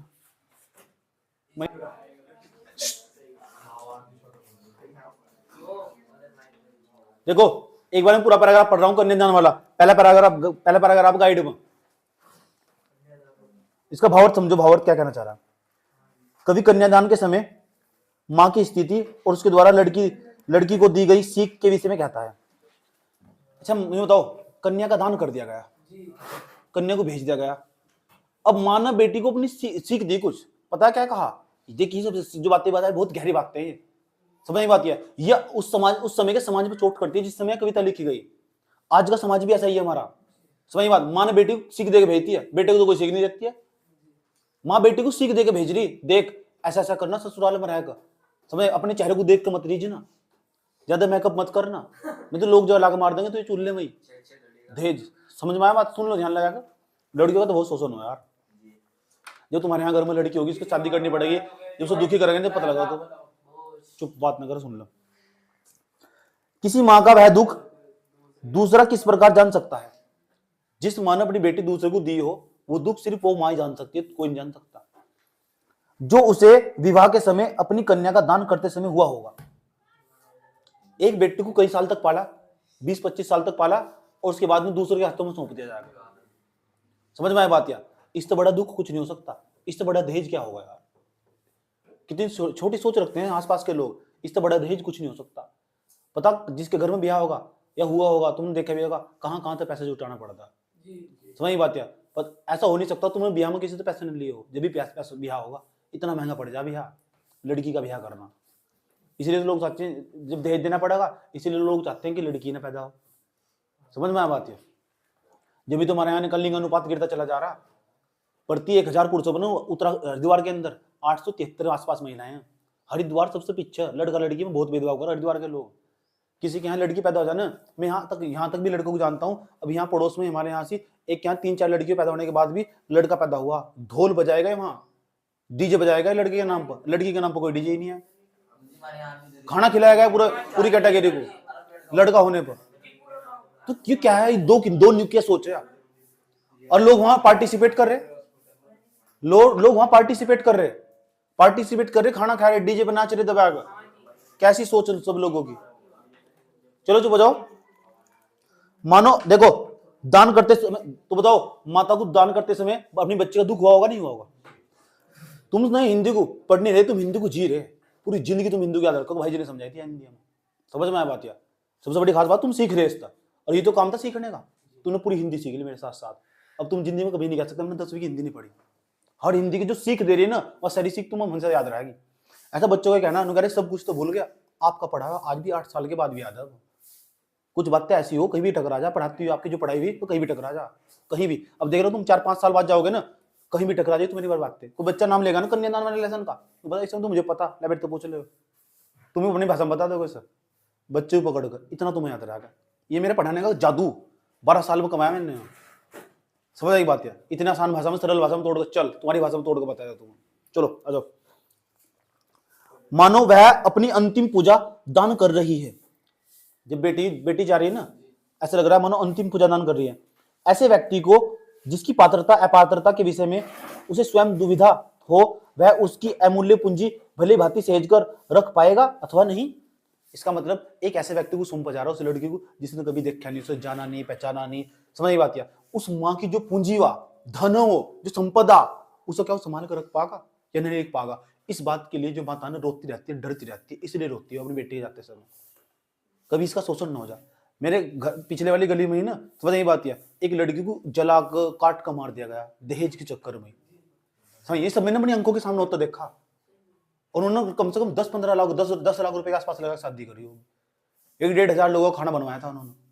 समझ में आया बात? है और उसके बाद क्या हुआ, लड़की को ना काट कर मार दिया, जला कर मार दिया, ऐसे बहुत अत्याचार करा, बहुत हो। ये तो एक घटना, हजारों घटना बता सकता हूं मैं तुम्हें इस तरह कर। एक पिता थे, यही जवालपुर में रहते थे, उसकी 2 बेटियां थी, ध्यान से सुन लेना। कितनी? 1 बेटी थी, एक बेटी की उन्होंने शादी कर ली। दूसरी बेटी के लिए उसके पास धन नहीं आया था, तो दूसरी बेटी की शादी के लिए बहुत परेशान था वो। उसने बाद में जाकर ना 7-8 दिन बाद अपने आप को फांसी लगा दी, क्योंकि उसके पास पैसे नहीं आते। और तुम कहते हैं दहेज दहेज दहेज दहेज। बड़े आन मान, जो आन मान शान के साथ जो तुम जाते हो ना और दहेज को देखते हो हाथ लगा लगा कर, मूर्ख नहीं है, मूर्खा नंद हो तुम। बुद्धि भ्रष्ट हो चुकी तुम्हारी। स्कूल में गई नहीं, मैं स्कूल के पीछे गए मैं। पढ़ी लिखी लड़की BSc कर रखी है, MSc कर रखी, B.Ed कर रखी, वे भी दहेज में घूम रही है, हाथ लगा कर लगा रही थी सामानों पर कि कितना अच्छा दहेज, कितना पुराना दहेज। वे स्कूल नहीं गई, स्कूल के पीछे गई मैं। स्कूल में नहीं गई मैं, स्कूल के पीछे गई मैं। इसका मतलब समझ गए तुम? इसका मतलब पढ़ाई नहीं करी उन्होंने तुम्हें इससे। यार पढ़ने का मतलब क्या हो? पढ़ने का मतलब उन सब चीजों को अमल करना। अभी शादी करवा ली, मैंने करोड़ों का दहेज अपने घर में भर लिया, तो मैं इंसान हूं क्या? बेवकूफ हूं मैं यार। मैं तुम दोनों कहोगे वीडियो खोल के दिखाओगे नहीं, ये क्या था? यो क्या था? समझ आई बात? वो लिखा हुआ 0 बैलेंस, तुम्हारे सामने करूंगा, करी तो जिंदगी में। ऐसी मेरी शादी करने की कोई इच्छा नहीं है, क्योंकि शादी के बाद जो मिला ना मुझे सब मिल चुका पहले ही। तो, मतलब बदतमीज है तुम, जो जिंदगी जी जा तो मैं पहले जी जा चुका है। या पॉइंट की बात बताई इसने बिल्कुल। आगे चलो। कवि माँ के दुख, चुप हो जाओ।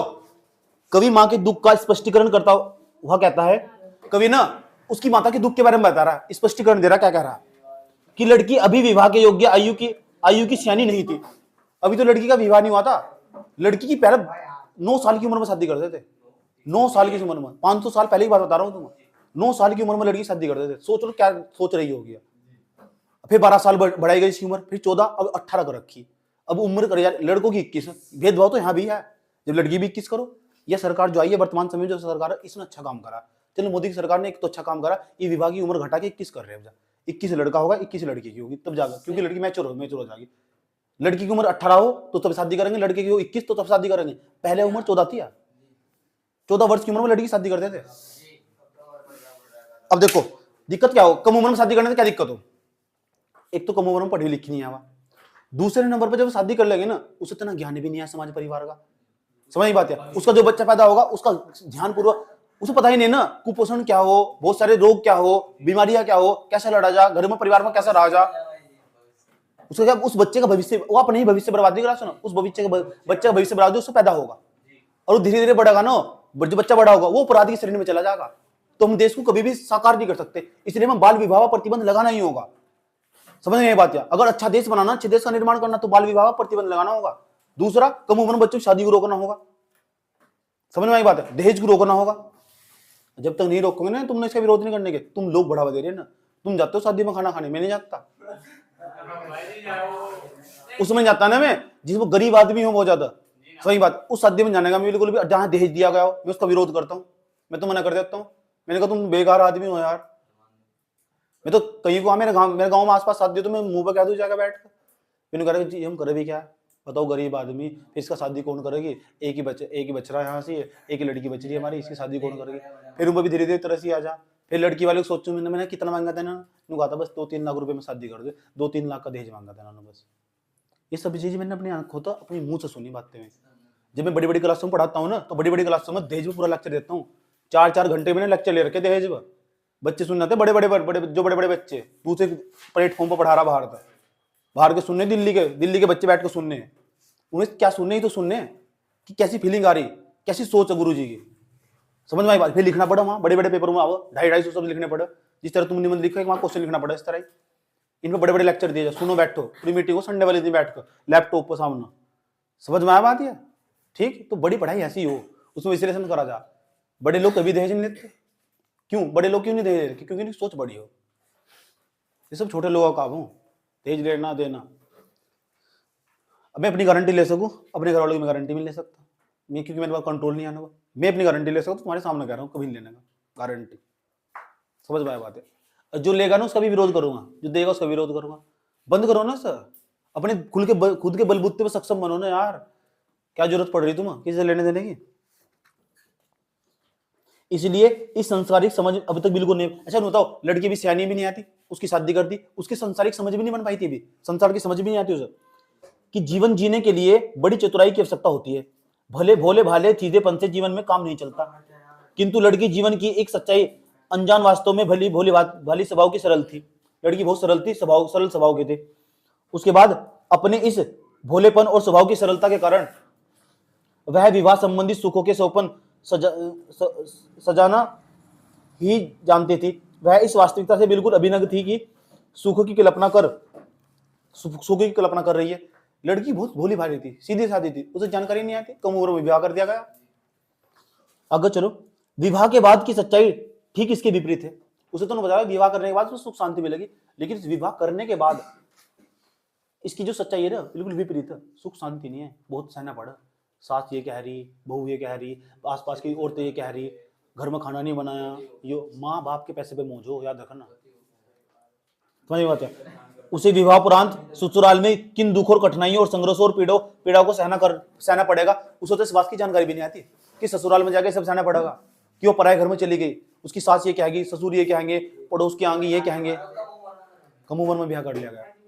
और जो पढ़ी लिखी होगी, सो कॉल्ड पढ़ी लिखी, जैसी सोच में रख रहा है, इस टाइप की सोच की कोई लड़की होगी, वो कभी दुखी रहने की नहीं, बुद्धि होगी उसके भीतर। इसलिए कहता हूं पढ़ी लिखी लड़की शादी करो, दहेज चाहे 0 हो, चाहे उसका रंग भी कैसा हो, उस पर निर्भर करता। वो पूरा परिवार संभाल लेगी तुम्हारा, रंग पर फर्क नहीं पड़ता। तो बुद्धि होनी चाहिए, बुद्धि, सोच होनी चाहिए, सोच का खेल है सारा का सारा। व्यवहार बिहेवियर जिसे बोलते हैं, मैं बोलता हूँ जब तो कह रहा हूं मैं, अगर कोई तुम्हें लग रहा है जिस तरह का मेरा बिहेवियर है और जितनी मेरे अंदर नॉलेज मौजूद है, इतनी किसी दूसरी पीस के अंदर होगी, सही बात है। सोचो तो तुम उसे लाइक करोगे नहीं करोगे? ऐसी लड़की के साथ शादी करो, प्यार पूर्वक है, भाड़ में। समझ नहीं बात है, ऐसी सोच होनी चाहिए। लेकिन ऐसा पीस मिल जाएगा, सुंदर होगा तो बुद्धि नहीं होने की, अब बुद्धि हाँ, लेकिन इन्हें क्या चाहिए आगे अगले लोगों को? सुंदर भी चाहिए, बुद्धि भी चाहिए, और अपने आप चाहे गधे जैसी शकल हो।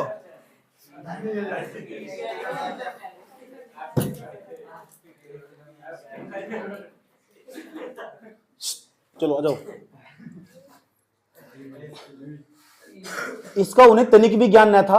दुख क्या होता है, उसके पार कैसे पाया जाता है।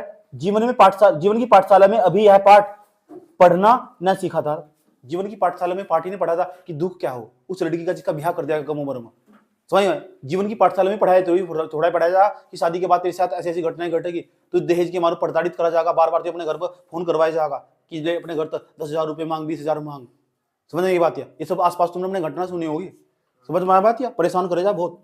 विवाह के मधुर मोहक सुखों की कल्पना अस्पष्ट ज्ञान प्रकाश में अभी देखा था, इसलिए यह अभी अभी यही जान समझती थी कि विवाह खूब सजने संवरने और आभूषण तब सुंदर पहनने का सुनहरा अवसर होता है। उसे तो नहीं पता था विवाह के मतलब खाना बनाए जा, अच्छे अच्छे गहने पहने जा, अच्छे अच्छे कपड़े पहने जा। इतनी सियानी थी बस वह। अभी धीरे धीरे अभी सियानी हुई थी नहीं, उसकी शादी कर दी गई। समझ में बात क्या? ठीक, आगे चलो। उसके लिए तो विवाह अभी भी सुंदर कविता की मोहक तुकबंदी और लयबद्ध पंक्तियों की रसता के समान आनंद और प्रसन्न कर देने वाला आयोजन था। वह बिल्कुल नहीं जानती थी कि विवाह जीवन में की कटु और सच्चाई और संघर्षों और दुखों का प्रवेश द्वार है। उसे क्या पता था कि विवाह इतना खतरनाक हो? विवाह का मतलब तो क्या बताया? विवाह की कटु सच्चाई, संघर्ष और दुखों का प्रवेश द्वार है जो विवाह। उसे क्या पता था इतना प्रताड़ित होने वाली? बेटी की यही स्थिति मां के दुख का कारण थी, इसलिए उसकी मां दुखी थी। समझ में आती? क्योंकि बेटी जिन दुखों को जानती तक न थी, बेटी जिन दुखों को जानती तक न थी, मां ने उन्हें स्वयं भोगा है। उसकी मां ने सब चीज बीत चुकी, उसकी मां पर सब चीजें पहले बीत चुकी। समझ में आई बात है? इसलिए अल्पवयस्क बेटी, अल्पवयस्क मतलब जिसकी उम्र 18 साल तक कम हो, अल्पवयस्क बेटी के सुखमय जीवन की चिंता से दुखी है कि वो उसकी चिंता तो दुखी, वो चिंतित तो बेटी, उसकी मां इसलिए दुखी। आगे चलो। उसकी बेटी इन दुखों को कैसे सहन करेगी, इस बात से इसकी मां बहुत दुखी है। कन्यादान भी कर रही उसकी मां, इन जो उसकी बेटी है ना, इन सब दुखों से कैसे निपटेगी, क्योंकि उसकी मां पहले झेल चुकी थी ये बातें। इसलिए माँ बाप बहुत डरते हैं। समझ आई बात है? लेकिन यही माँ बाप ना जब भूल जाते हैं जब ये खुद दहेज लेते हैं। क्यों? लड़के की, लड़का हो चाहे लड़की हो, यार बराबर का दर्जा देगा ना सर।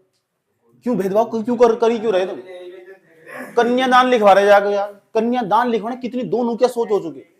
कन्यादान का मतलब है तुमने लड़की को छोटा समझ लिया यार।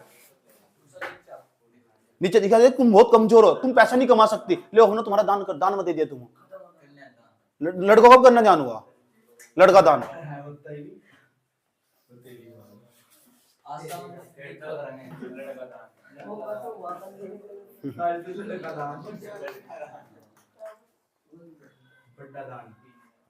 मैं तो कुछ भी लोग कुछ लड़कों को ये भी कहते सुनता हूँ घर में, लड़कों को पता क्या कहते हैं? चूड़ी पहन ले हाथ तुम, लड़का तू, लड़की तू, कहते हैं लड़के को। इसका क्या मतलब है? इसका मतलब इस बात तो नहीं कहना चाह कि लड़कियां बहुत कमजोर हो। सोच तो देखो, अर्थ तो यही है, भावार्थ समझो इसका क्या है।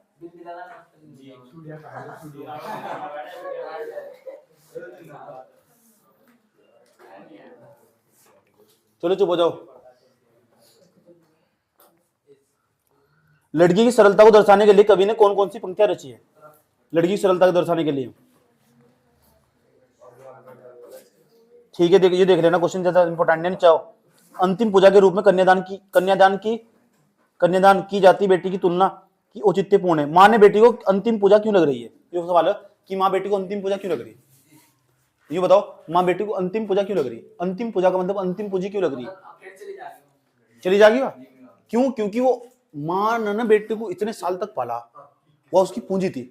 21-25 साल उसकी उम्र हो चुकी और उसकी शादी कर दी जा रही, और ऐसे व्यक्ति के साथ शादी कर दी जा रही जिसे देखा नहीं, जाना नहीं, पहचाने नहीं, उसके हाथों में दे दिया। अब उसे इस बात का डर है उसकी मां को कि ये जो व्यक्ति इसके साथ अत्याचार करेगा, ये सुख संपन्नता के साथ रहेगा। ये सबके घर में, मेरे घर में, तुम्हारे घर में, सबके घर में यही बात है।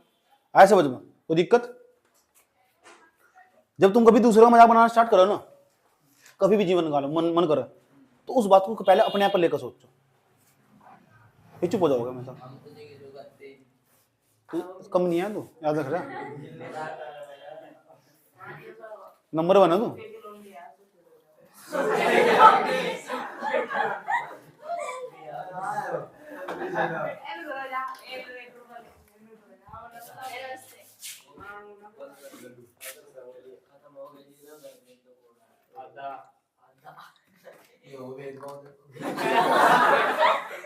दो कैंडिडेट है ना। हाँ सुधा वीडियो देख ली थी, वीडियो देख लेती, लेकिन देने वीडियो।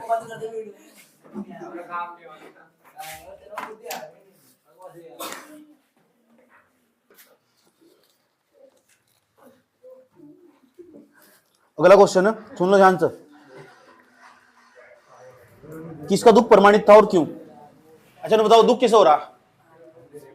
दुख बताओ, दुख बेटी को हो रहा, बेटी माँ उसकी माँ को, पता लग रहा है क्यों हो रहा है?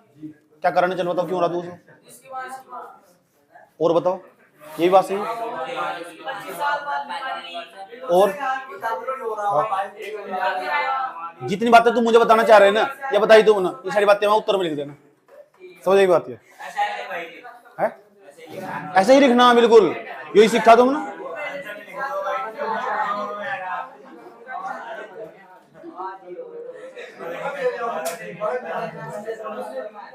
अच्छा ये बताओ, लड़की अभी सियानी नहीं थी, इसका मतलब क्या है? इसका मतलब उसे संसार की समझ नहीं आती। उसे तो बस इतना बता दो, ब्याह करवाने के बाद गहने पहने जाते हैं, कपड़े पहने जाते हैं, खाना खा जाता, ये पता था उसे? क्या उसके बाद गया था दहेज के बाद उसे लड़की जला कर मार दिया जाए, ये तो नहीं समझ आती उसको। ठीक, आगे चलो।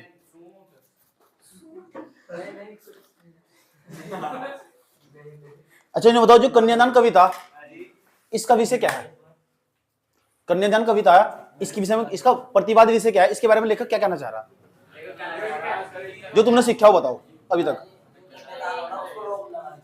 किस पर? और दहेज, लड़की को मुंह में साथ, और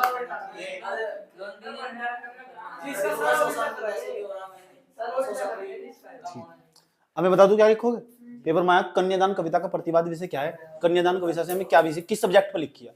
तो ऋतुराज द्वारा रचित है। पहली बात तो ऋतुराज ना इस कन्यादान कविता में यही कहना चाह रहे, यही संदेश देना चाह रहे कि जो लड़की ना उसे कभी छोटा नहीं समझना चाहिए। समाज के अंदर ना लड़कों के बराबर दोनों दर्जा देना चाहिए। समझ ये बात? कभी भी। दूसरा कि उसे हमेशा दहेज में हमेशा प्रतिबंध लगाना चाहिए, दहेज को रोक देना चाहिए। दहेज में ना लड़की का ही शोषण नहीं होता, लड़की की बात ना उसकी संतान भी, उसका भी शोषण उम्र भर होता रहेगा। समझ में आई बात? ये हमें सीख दे रही है। बात समझ में आई? बात कोई दिक्कत यहां तक? चलो अगर इसमें दूसरा पैराग्राफ भी है। मां ने कहा, पानी में झांककर अपने चेहरे पर मत रीझना। सुन लो, आग रोटियां सेकने के लिए, जलने के लिए नहीं। वस्त्र और आभूषण शाब्दिक भ्रमों की बंधन है स्त्री जीवन के लिए। मां ने कहा, लड़की होना पर लड़की जैसी मत दिखाई देना। इसे पढ़ते हैं। कवि ने वस्त्र आभूषण कैसा, इसका मतलब समझ लो क्या कहना चाह रहा है। तो कवि क्या कहना चाह रहा? देखो, कन्यादान करते समय मां अपनी बेटी को सीख देती है। अब कन्यादान कर दिया, अब उसे समझा रही हो, और जो समझा रही हो कामकाज तुम्हारे से, यहां तो बहुत परेशान होंगे पेपर में। ससुराल में जाकर कुएं और नदी में जल भरते समय दर्पण में बनने वाले अपने चेहरे पर प्रतिबिंब की सुंदरता को देखकर उसको मत रीझना। तुम कुएं पे जाओगे, बाल्टी पानी भरकर लेकर आओगे, उसमें चेहरा देखकर, उस अपने चेहरे को देखकर मत रीझना, नहीं तो इसे जला कर मार देंगे। ये कह रही बेटी को मां कह रही है अपनी बेटी को, अपने सौंदर्य पर स्वयं ही कभी मुग्ध मत होना, ईगो मत करना, इस पर घमंड मत करना। अपने चेहरे पर कभी भी अपनी सुंदरता पर घमंड मत करना। यदि तूने इस पर घमंड किया तो हो सकता है कि तालाब व कुएं का जल तेरे जीवन की लील जाए। इसका जो जल है ना, तुझे जल में डुबा के मार देंगे। हाँ, जल में डुबा के मार देंगे, तालाब और कुएं में ही तुझे। अर्थात तेरे घमंड करने पर तेरे ससुराल वाले तुझे जलाकर जल में डुबोकर मार भी सकते हैं। समझ गए? यह भी हो सकता है कि वह तेरे घमंड में क्षुब्ध होकर तुझे आग से जलाकर मार डाले। समझ गए? आगे चलो। जिसका प्रयोग रसोई में रोटियां सेकने के लिए किया जाता है, कभी यह दहेज के लिए जलाकर मार डाली जाने वाली कन्याओं की स्मृति कराते हुए कहता है कि आग लड़कियों के जलाने के लिए नहीं है, बल्कि रोटियां सेकने के लिए है। लेकिन वहां लड़कियों को जलाकर मार दिया जाए। समझ में आया बात? तो भी क्या तो बढ़िया रहा बात, सुन लो ध्यान से। मां लड़की को ऐसा कहकर दहेज लोभियों पर कटाक्ष कर रही है। मां बेटे को जब सीख दे रही, वो सभी क्यों कह रही? जो दहेज के लोभी है ना, उस पर कटाक्ष कर रही, उसका ना विरोध कर रही दहेज वालों का, जो दहेज ले रहे। पूरा लेसन इससे संबंधित है। और अपनी पुत्री को सावधान भी कर रही है। दहेज पर कटाक्ष कर रही, अपनी पुत्री को सावधान भी कर रही। वह अपनी पुत्री को आगे समझाते हुए कहती है कि वस्त्र और आभूषण शाब्दिक भ्रमों के समान बंधन है। ये तो बंधन है बस, वस्त्र आभूषण। स्त्री के जीवन के लिए पुरुष वर्ग स्त्री को वस्त्र आभूषण के मोहक जाल में फंसाकर जीवन भर सब प्रकार के शोषण करता रहता है। देखो, स्त्री को शोषण किस तरह हो,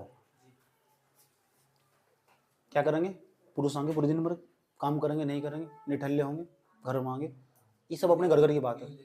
हाँ, सहन से तरह के बेड पे लेट जाएंगे, ऑर्डर शुरू, चाय लेकर पानी, पानी से चाय, उसके बाद थोड़ी सी उसमें मिस्टेक होगी, कुछ गिर गया, गिलास फेंक मारेंगे बहुत तेजी के साथ, समझ नहीं बात है। अब कुछ हो नहीं ऐसा, ड्रिंक करके आएंगे, सीधा सारा गुस्सा, एक भी वर्ड गलत कह दिया ना उस पर उतारेंगे सारा, ये सब आम गुस्सा सारा।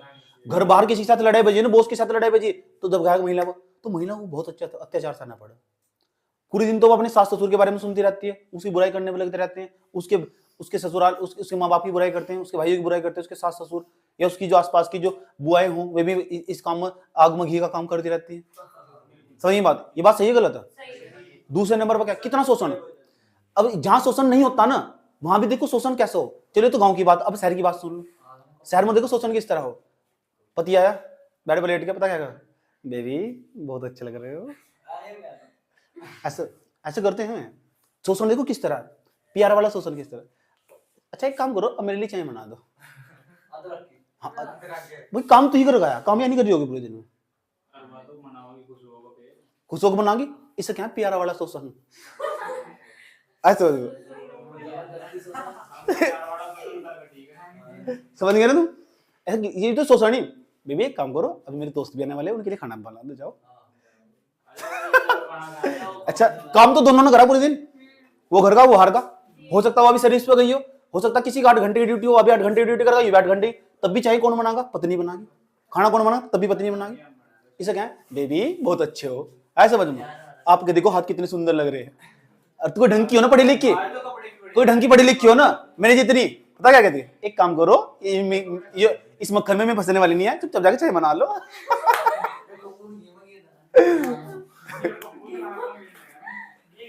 बात समझ में आई? तो शोषण हर जगह, शहर में भी और गांव में भी। ठीक, आगे चलो।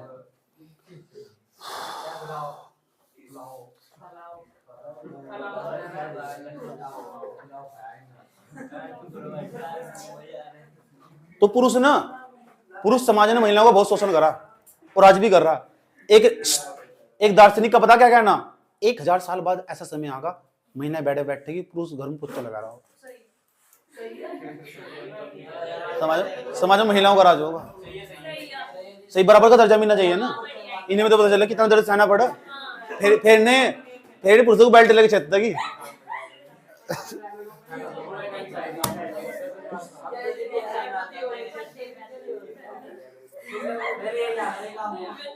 हो हाँ, घर में एक काम कर लिया, फिर साड़ी भी पहन ली,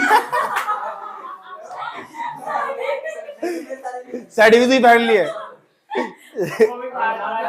चुप ओ,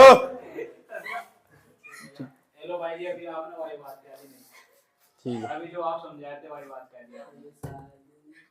अच्छा आगे चलो। हाँ, इसका मतलब देखो मैंने वही बात कह दी नहीं, साड़ी भी पहन ली है। इसमें हमने हंसा नहीं पड़े, क्योंकि आज तक सही साड़ी पहन ली है ना। इसका क्या मतलब, मैं भी उसी समाज का हिस्सा हूँ। देखो लड़कियों को कमजोर समझा जाओ, क्यों मैं तो खैर बीच में रहता हूँ, लेकिन मेरा कहने का तात्पर्य वो नहीं है कि मैं तुम्हें कमजोर समझ रहा है। मेरा कहने का तात्पर्य ये हो कि मैं तुम्हें मजाक कर रहा हूँ तुम्हारे साथ, समझ में आया? अगर पॉइंट ये सारी बातें ना तुम जो मैं तुम्हें यहाँ समझाता हूँ क्लास में, तुम अपने आसपास घटित होते देख सकते हो, घर घर में आसपास कहीं भी देख सकते हो तुम। अब तुम सोचोगे ना बारे में बैठ कर, यार भाई जी सही कह रहे थे उसी क्लास में। आगे चलो। तो तू इन वस्त्र भूषणों के प्रति आकर्षण मत रहना। माँ अपनी बेटी को एक और सीख देती है कि तू मन से ही लड़की के गुणों निश्चलता और सरलता और भोलेपन का अवश्य धारण करना, किंतु संसार के सामने इन गुणों को प्रकट मत होने देना। ये भोलेपन का ढोंग करना, नहीं तो लोग तेरा शोषण करेंगे। समझा रही हो? क्योंकि यदि लोग यह जान गए कि तुम निश्चल सरल और भोली भाली हो, तो तुम्हारा फायदा उठाएंगे फिर। शारीरिक मानसिक सब प्रकार से शोषण करेंगे, शारीरिक रूप से भी शोषण करेंगे, मानसिक रूप से भी, ठीक, शोषण करेंगे। इसका शारीरिक रूप से कैसे शोषण करेंगे, मानसिक रूप से कैसे शोषण करेंगे? ये जो मानसिक रूप से किस तरह हैंग कर, बेबी बहुत अच्छे लग रहे हो आज, चलो चाय बनाओ, ओए तुम बदतमीज हो क्या, चलो चाय बनाओ। भाभी भाभी शर्माती, तारीफ तो हो गई उसकी, शर्माती हुई प्यार के साथ आराम से। अब पता लग गया ना, तारीफ कर दी किसी पुरुष के सामने, तारीफ कर दी किसी महिला की पुरुष के सामने। इधर एक पुरुष, उनके भाई साहब और बैठे, दोस्त बैठे हुए थे, पति के दोस्त बैठे हुए थे, उनके सामने तारीफ कर दी, बेबी तुमसे सुंदर पूरी दुनिया में कोई नहीं है। अब उसकी नजर अपने पति की तरफ नहीं आएंगे, साइड में फिर जल्दी साइड में गई, ठीक है अभी चाय बना के लेगा, बेबी मेरे 10-20 दोस्त और आने वाले, खाना बना देना, तभी से टेंशन मत लो आप। तारीफ मतलब प्रशंसा एक ऐसा गुण हो, मैं तुम्हें बता रहा हूँ आज, गांठ बांध लेना।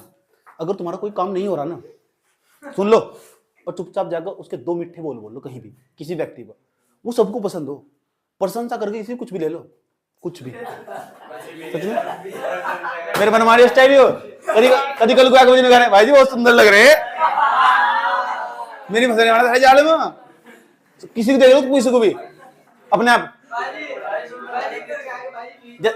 जैसे पेपर दे रहा था मैं, पेपर दे रहा था मैं लिख रहा हिंदी का पेपर, मेरे को आता नहीं कुछ भी, मैं पढ़ के नहीं गया कुछ भी, एक भी अक्षर नहीं आता था मेरे को। साइड में लड़की बैठी थी, मैंने कहा क्या बात यार, तू तो बहुत सुंदर सी होगी। कह रही हाँ, मैं ले कॉपी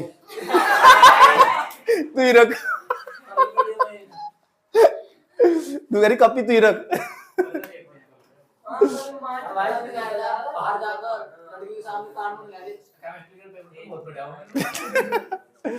इतनी बात बताओ समझ में नहीं आई, ठीक है? तो प्रशंसा ऐसा गुण हो, कोई चाहे घर में कैंडिडेट हो, घर में काम करवाना हो ना किसी भी, अपने आप इसकी तारीफ करने लग जाओ, अपने आप कर लग पक्का है। यही तो मानसिक शोषण, ये पुरुष समाज है ना, महिलाओं का इस तरह मानसिक शोषण करता ऐसे बजब, उनके हाथ तो हाथ डाल के पता क्या कहेगा, तुम तो तुम्हारे जैसी सुंदरी पूरी दुनिया में नहीं है कोई। तो अरे भाभी पूरी मनमोहक हो जा, ऐसा लगा इससे बढ़िया पीस दुनिया में नहीं देखो कोई।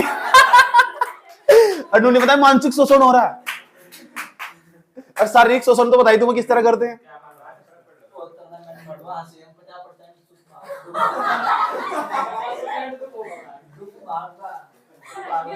चुप हो जाओ। तुझे अपने अधिकारों के प्रति हर पल सजग रहना है, उसे बता रही बेटी माँ को कह रही अपने अधिकारों के प्रति हर टाइम तू सजग रहना, सुनो सोते मत रहना बिल्कुल भी, समझ, अपने भोलेपन के बारे में किसी को बताना मत बिल्कुल भी। माँ कह रही बेटी को, समझ में आया बात? आगे चलो, जिससे कोई भी तुझ पर किसी प्रकार का अन्याय ना कर सके, समझ में आया बात? तू कभी किसी भी अन्याय को चुपचाप सहना मत, और यह तभी संभव है कि भीतर से लड़की जैसी बनकर रहना, किंतु बाहर से व्यवहारिक रूप से लड़की जैसी दब्बू बनकर मत रहना, मत कमजोर मत दिखना बिल्कुल भी, नहीं तो लोग तुम्हारा शोषण करना स्टार्ट कर देंगे। लड़की हो ना तो लड़की जैसी मत दिखाई देना, समझ नहीं बात? समझ गए? कुल मिलाकर अपनी भाषा में समझाऊं बात? ठीक है, जो तुम्हें याद रखनी बातें आसान भाषा में समझो।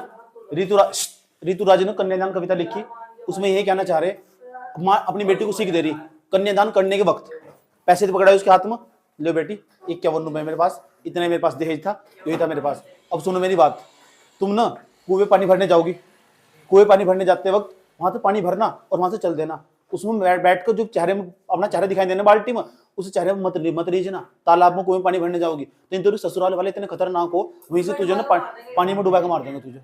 दूसरा, तुम ना चूल्हे में, अच्छा जिस टाइम पर उन्होंने कविता लिखी होगी उस टाइम चूल्हे का प्रचलन ज्यादा रहा होगा। ये तो बात मान कर चलो कि ऋतुराज के समय में वो गैस चूल्हा नहीं आएगा, उज्ज्वला योजना, समझ नहीं बात? ये गैस सिलेंडर नहीं मिले होंगे। नहीं तो अगर ये कविता लिखता तुम गैस सिलेंडर बैठ के रोटी मत सेकना, समझ, गैस सिलेंडर पे जला के मार देंगे तुझे। अरे समझे भाव, समझे ना भाव।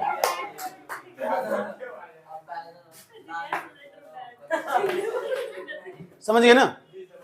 इसका मतलब तुम गैस के पास बैठकर ना रोटी मत सेकना बिल्कुल भी, उसमें गैस में जला के मार देंगे। इन्हें क्या लिखा है? चूल्हा लिखा नहीं, इसका मतलब है जो कविता लिखी होगी उस टाइम चूल्हे का प्रचलन ज्यादा रहा होगा, तो इसके दिमाग में चूल्हा ही आया। समझ गए? ठीक। तो उनका चूल्हे में ना जो आग हो वह रोटियां सेकने के लिए हो, लड़की को जलाने के लिए नहीं होती, लेकिन वहां लड़की को जला के मार दिया जा। इसका मतलब माँ बेटी को जब सीख दे रही है ना, वह दहेज पर कटाक्ष कर रही है। तुम ये सब चीजें लिखोगे, वह दहेज का विरोध कर रही है। माँ बेटी को इस तरह की सीख देते हुए दहेज का विरोध कर रही है कि दहेज कितनी बुरी प्रथा। ऐसा समझो डोरी सिस्टम बना हुआ ना, डोरी सिस्टम। अभी मैं यहाँ तुमसे बात कर रहा हूँ ना, अगली 1 मिनट के अंदर देश के अंदर तुम समझ जाओ बहुत सारी महिलाओं को ना दहेज के मारे जला कर मार दिया गया। किसी घर में समझो दहेज के लिए प्रताड़ित करा जाएगा। मैं तो तुम्हारे साथ यहाँ 1 मिनट में बात कर रहा, पूरे देश इतना बड़ा हमारा, वहां से दहेज के नाम पर प्रताड़ित करा जा रहा होगा, तरह तरह के बहाने बताए जा रहे होंगे। बहुत सारे माँ बाप बैठे रो रहे होंगे, उनके पास दहेज नहीं होगा, उन्होंने अपनी बेटी की शादी करनी। कितनी बड़ी बुरी प्रथा है। ऐसी प्रथा को हम प्रथा नहीं कहते, कुप्रथा कहते हैं। और ऐसे लोग जो बदलना नहीं चाहते दहेज के प्रति, दहेज मांग के बहुत खुश होते हैं, हमें कार मिल गई, ऐसा समझ में हमें धन मिल गया, ये सब मिल गया, बड़े खुश हो रहे, बड़े आन मान शान की बात बता रहे। ये ना ऐसे लोगों को हम रूढ़िवादी लोग बोलते हैं, रूढ़िवादी लोग। तुम ऐसा मत मिलना, देख जो बदलना नहीं चाहते, पता लग चुका। इस तरह देखो वहां पढ़ा था तुम्हें सामाजिक में, और यहाँ काम आएगा। समझ में आया? कोई दिक्कत तो नहीं तक? अब देख ऐसे ऐसे सब्जेक्ट पढ़कर हमारी सोच बड़ी हो। समझ नहीं बात? मैं तुम्हें कहीं इतनी नॉलेज मिला, मैं तुम्हें क्या करूं, तुम सवाल कर रहे हो तो लगा आंसर से। यहाँ जिंदगी जीने सीखो, तुम जिंदगी जीने।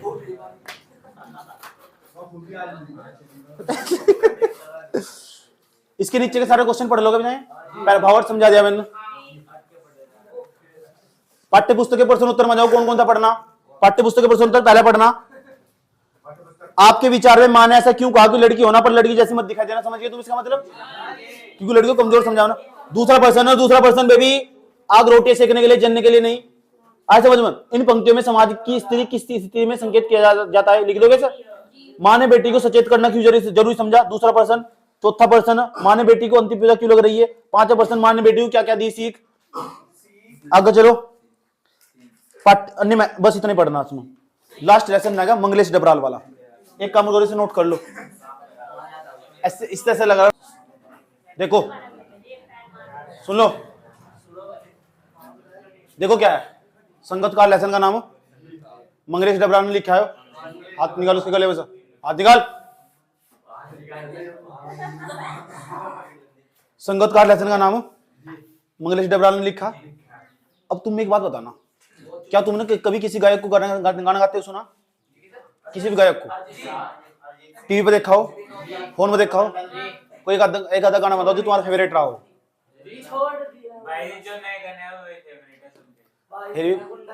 बढ़िया गाना होगा। चलो मैं गाना सुन। इश्क वो बला है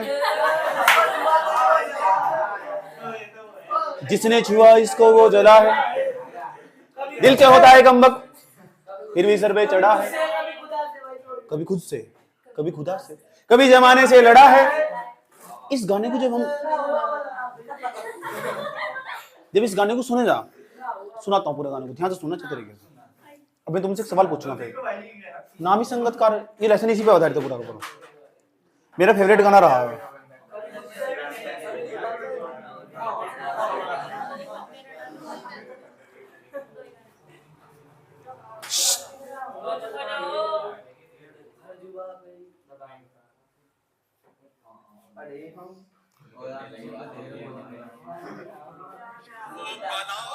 चुप, ध्यान से सुना बस।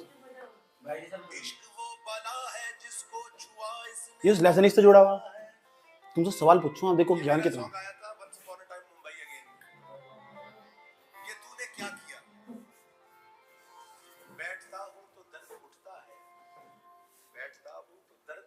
दर्द उठता है तो बैठ जाता हूँ। ध्यान से सुनिए। जिसको छुआ इसने वो जला है, दिल से होता है शुरू पर कमबख्त सर पे चढ़ा है, कभी खुद से, कभी खुदा से, कभी जमाने से लड़ा है, इतना हुआ बदनाम फिर भी हर ज़बां पे अड़ा है, इश्क की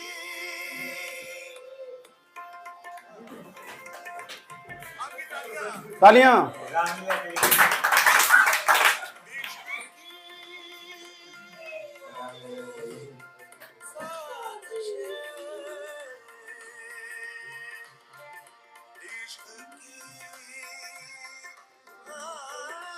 एक गाना होगा, एक गाना और सुनाता हूँ, और दोनों गाने के बाद फिर लेसन पूरा समय में आ जाएगा, सुन लो।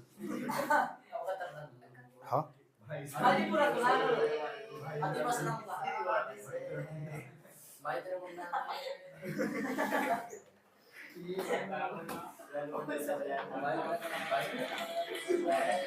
चुप हो जाओ। कल रात तुम कहाँ थे बताना सही सही, ये चेहरे की रंगत क्यों उड़ी हुई, कल रात तुम कहाँ थे बताना सही से। सुन लो गाना।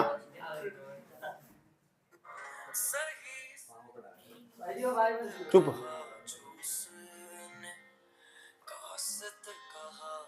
अकेला सिंगर कह रहा है। अभी जो आगे गाना ध्यान से सुनना।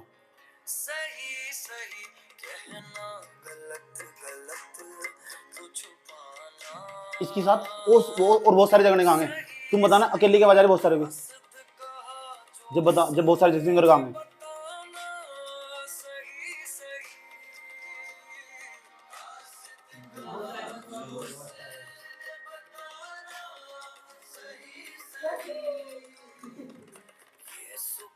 सुबह चेहरे की बत उड़ी हुई।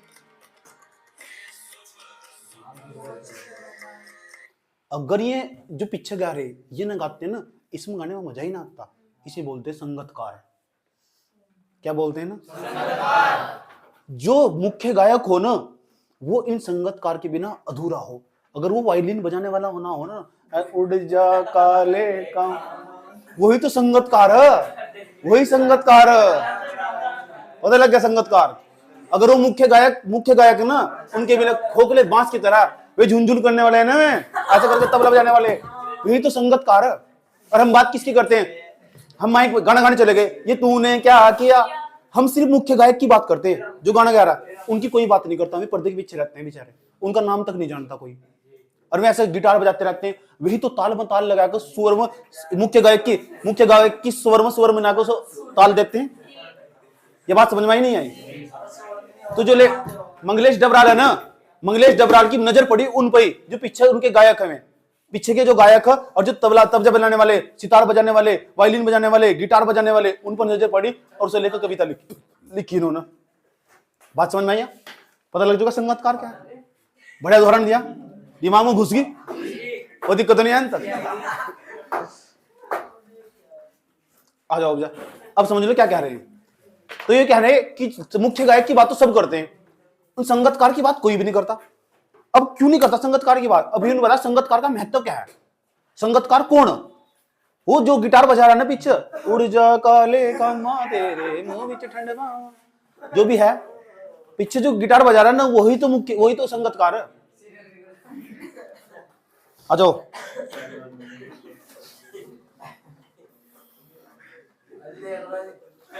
बोल लेने तो कोई दिक्कत नहीं। आगे चलो, संगतकार वाले लेसन में ना गाइड पहले पैराग्राफ। कवि का नाम बताओ, कवि का नाम मंगलेश डबराल, कविता का नाम संगतकार। भावार्थ पढ़ाने जा रहा हूं, भावार्थ ध्यान से समझ लेना। भावार्थ, प्रस्तुत पद में गायन में मुख्य गायक का साथ देने वाले संगतकार की भूमिका में महत्व विचार किया गया है।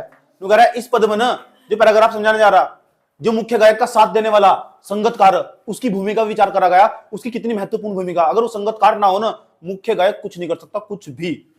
ऐसा समझे, उसका गाना अच्छा नहीं लगना किसी को, समझ बात क्या? उसके पीछे जो हो ना, उनकी कितनी महत्वपूर्ण भूमिका उस एक गाने को बनाने में। ये बात मंगलेश डबराल ने संगतकार के माध्यम से बताई कि संगतकार का क्या महत्व है जिंदगी में, उस मुख्य गायक की। आगे चलो। कवि कहता है कि मुख्य गायक के चट्टान से भारी और ऊपर चढ़ते गंभीर स्वर का साथ देती एक और सुंदर और कमजोर कंपाइन सी आवाज सुनाई देती है। जो मुख्य गायक का साथ देती है, पीछे से एक सुंदर सी आवाज सुनाई दे रही है, समझ में, कंपन करती हुई चट्टान के साथ स्वर में स्वर बढ़ाएगा। सही बात है। चल मैं तुम्हें गाना गाऊंगा, काली काली जुल्फों के फंदे न डालो, तुम्हें साथ, काली काली जुल्फों के फंदे न डालो, हमें जिंदा रहने दो। मजा आ रहा था, चट्टान की तरह स्वर में चढ़ रही थी नहीं साथ साथ मुख्य गायक सामने। तुम कौन हुए? संगतकार। मजा आ रहा, पूरा दृश्य प्रतिबिंब वही बना देता हूँ पूरा। मुझे तो नाटक बनाना चाहिए सब चीज। जब आ जाओ,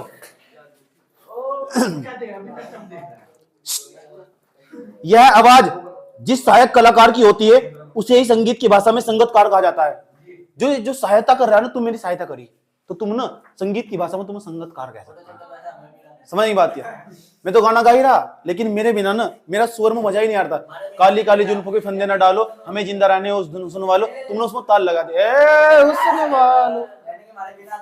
हाँ, इतना ही तो भैया, इतना सुंदर है ना भाई। तू चुप हो जाओ, बात करो। यह संगतकार पराये मुख्य गायक का छोटा भाई। संगतकार पता कौन हो सके? मुख्य गायक का छोटा भाई हो सके, उसका शिष्य या उसके उस्ताद के पास पैदल चलकर दूर से संगीत सीखने वाला या आने वाला कोई रिश्तेदार होता है। संगतकार पता लग चुका कौन हो सके? हो सकता मैं मुख्य गायक हूं, मेरे छोटा भाई हो सके, या नहीं हो सकता तो रिश्तेदार हो सके मेरे उस्ताद का कोई। आज जो पीछे ताल में ताल लगागा, ताल में ताल लगाकर मेरे साथ साथ बोल लगा, उसे संगतकार बोलते हैं। कवि संगतकार की भूमिका को स्पष्ट करता हुआ कहता है, कवि संगतकार की भूमिका को स्पष्ट करता हुआ क्या कहता है, सुन लो, कि वह मुख्य गायक की ऊंची गंभीर आवाज से अपनी आवाज प्राचीन काल से ही मिलाता आया है। अगर वो प्राचीन काल से ना, ये आज की बात नहीं है, प्राचीन काल में जब गाने गाए जाते थे ना पुराने समय में, तब भी वो मुख्य गायक की आवाज में आवाज साथ में मिलाकर गाना गाता आया। पहले तो ऐसा चलता चला आया। जब पहले रागनी गाई जाती थी ना, तो रागनी एक व्यक्ति नहीं गाता, बहुत सारे लोग गाते रागनी। गायन से संगतकार की भूमिका प्राचीन काल से विद्यमान नहीं है। संगतकार बहुत जरूरी, बहुत पुराने समय से चला रहा संगतकार। मुख्य गायक जब गीत की प्रथम पंक्ति गाने के बाद अंतरे जटिल तान भरता है, अर्थात गीत अगले चरण में उठाने के लिए मगन हो जाता है। ऐसे में मैंने कहा हमें जिंदा रहने दो ए हुस्न वालो, गीत अगले चरण में पहुंचा तो फिर तुम पीछे से ताल लगाओगे। सही बात है, इसे क्या ताल लगाना। तो उसमें सरगम का भी ध्यान नहीं रहता, जिसके परिणाम स्वरूप वह स्वरों के जंगल में भटकता रहता है। जो मुख्य गायक है ना, वो स्वरों के जंगल में भटकता रहा है। ऐसा समझ में, रेगा रेगा रेगा रेगा निशा निशा निशा करेगा, रेगा रेगा रे रेगा।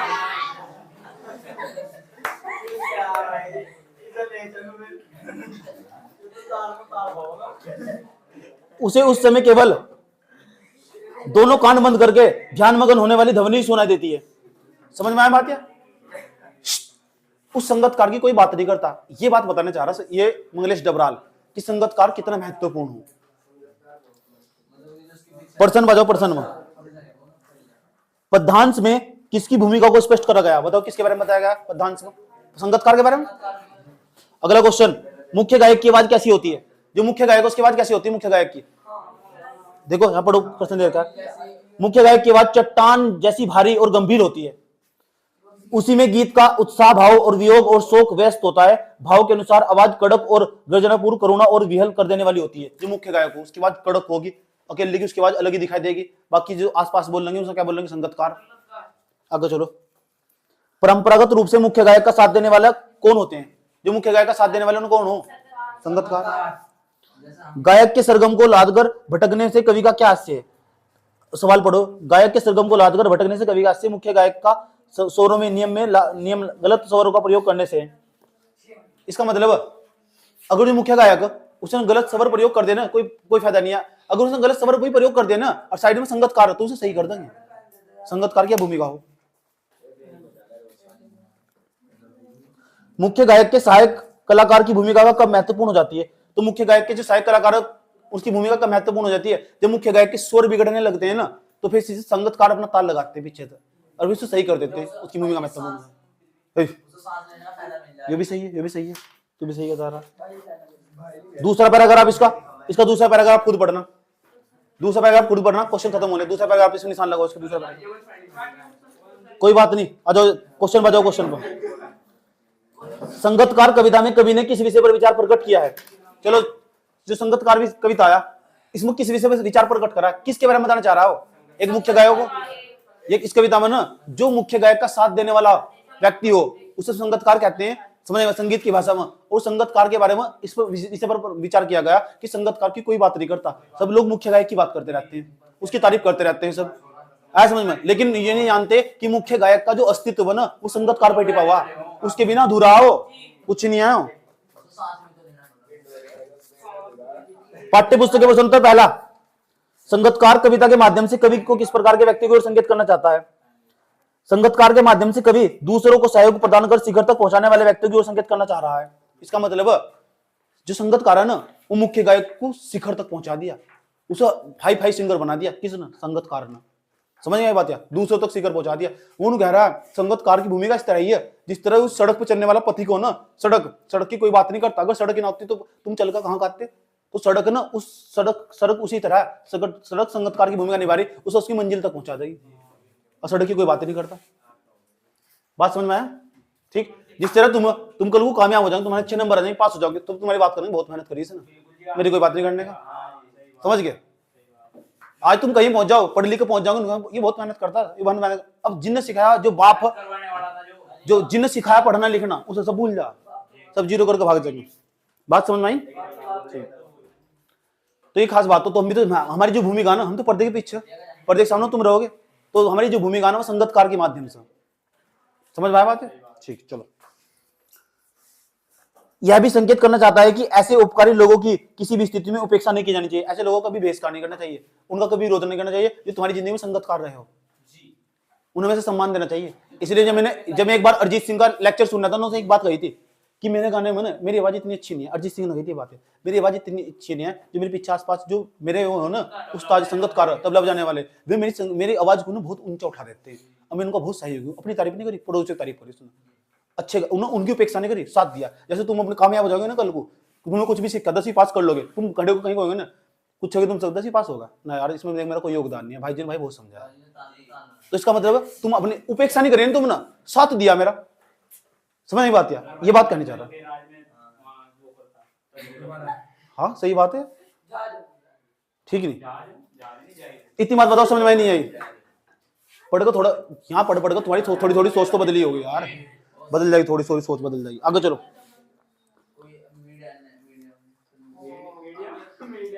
संगतकार जैसे व्यक्ति संगीत के अलावा किन क्षेत्रों में दिखाई देते हैं? अच्छा नहीं बताओ, संगतकार जैसे व्यक्ति संगीत के अलावा और कहीं भी दिखाई देगा? तुम्हारी जिंदगी में दिखाई दे रहे? टीचर भी तो संगतकार की भूमिका निभा रहा, क्यों भाई? और बताओ, देखो फिल्म क्षेत्र में दिखा देंगे। फिल्म क्षेत्र में मान लो कोई हीरो बन गया, तो हीरो को बनाने में किसी की तो भूमिका रही होगी, किसी से मेहनत करी होगी। मान लो कोई खेल में चला गया, तो बहुत बड़ा खिलाड़ी बन गया, तो उसका उस्ताद की तो भूमिका रही होगी, वो संगतकार नहीं है उसका, क्यों जी? तो ऐसे फिल्म क्षेत्र में, संचार क्षेत्र में, प्रकाशन क्षेत्र में डॉक्टर बन गया कोई, डॉक्टर को बनाने में बहुत लोगों की भूमिका रही होगी, वो संगतकार का काम कर रहा है। तो संगतकार जैसे व्यक्ति ना केवल ही नहीं दिखाई देंगे तुम इसमें, संगीत में ही, हर क्षेत्र में, चिकित्सा के क्षेत्र में, डॉक्टर वाले क्षेत्र में, फिल्म क्षेत्र में, स्पोर्ट क्षेत्र में, सब जगह दिखाई देंगे तुम्हें। सभी क्षेत्रों में दिखाई देते हैं। जीवन के इन सभी क्षेत्रों में सफलता कभी ना कभी दूसरों के सहयोग के बिना प्राप्त नहीं होती। सफलता याद रखना बात, या कभी तुम अकेले प्राप्त नहीं कर सकते, दूसरों के सहयोग के बिना ना, वो तुम कह सको सफलता दूसरों के सहयोग के बिना प्राप्त हो ही नहीं सकती।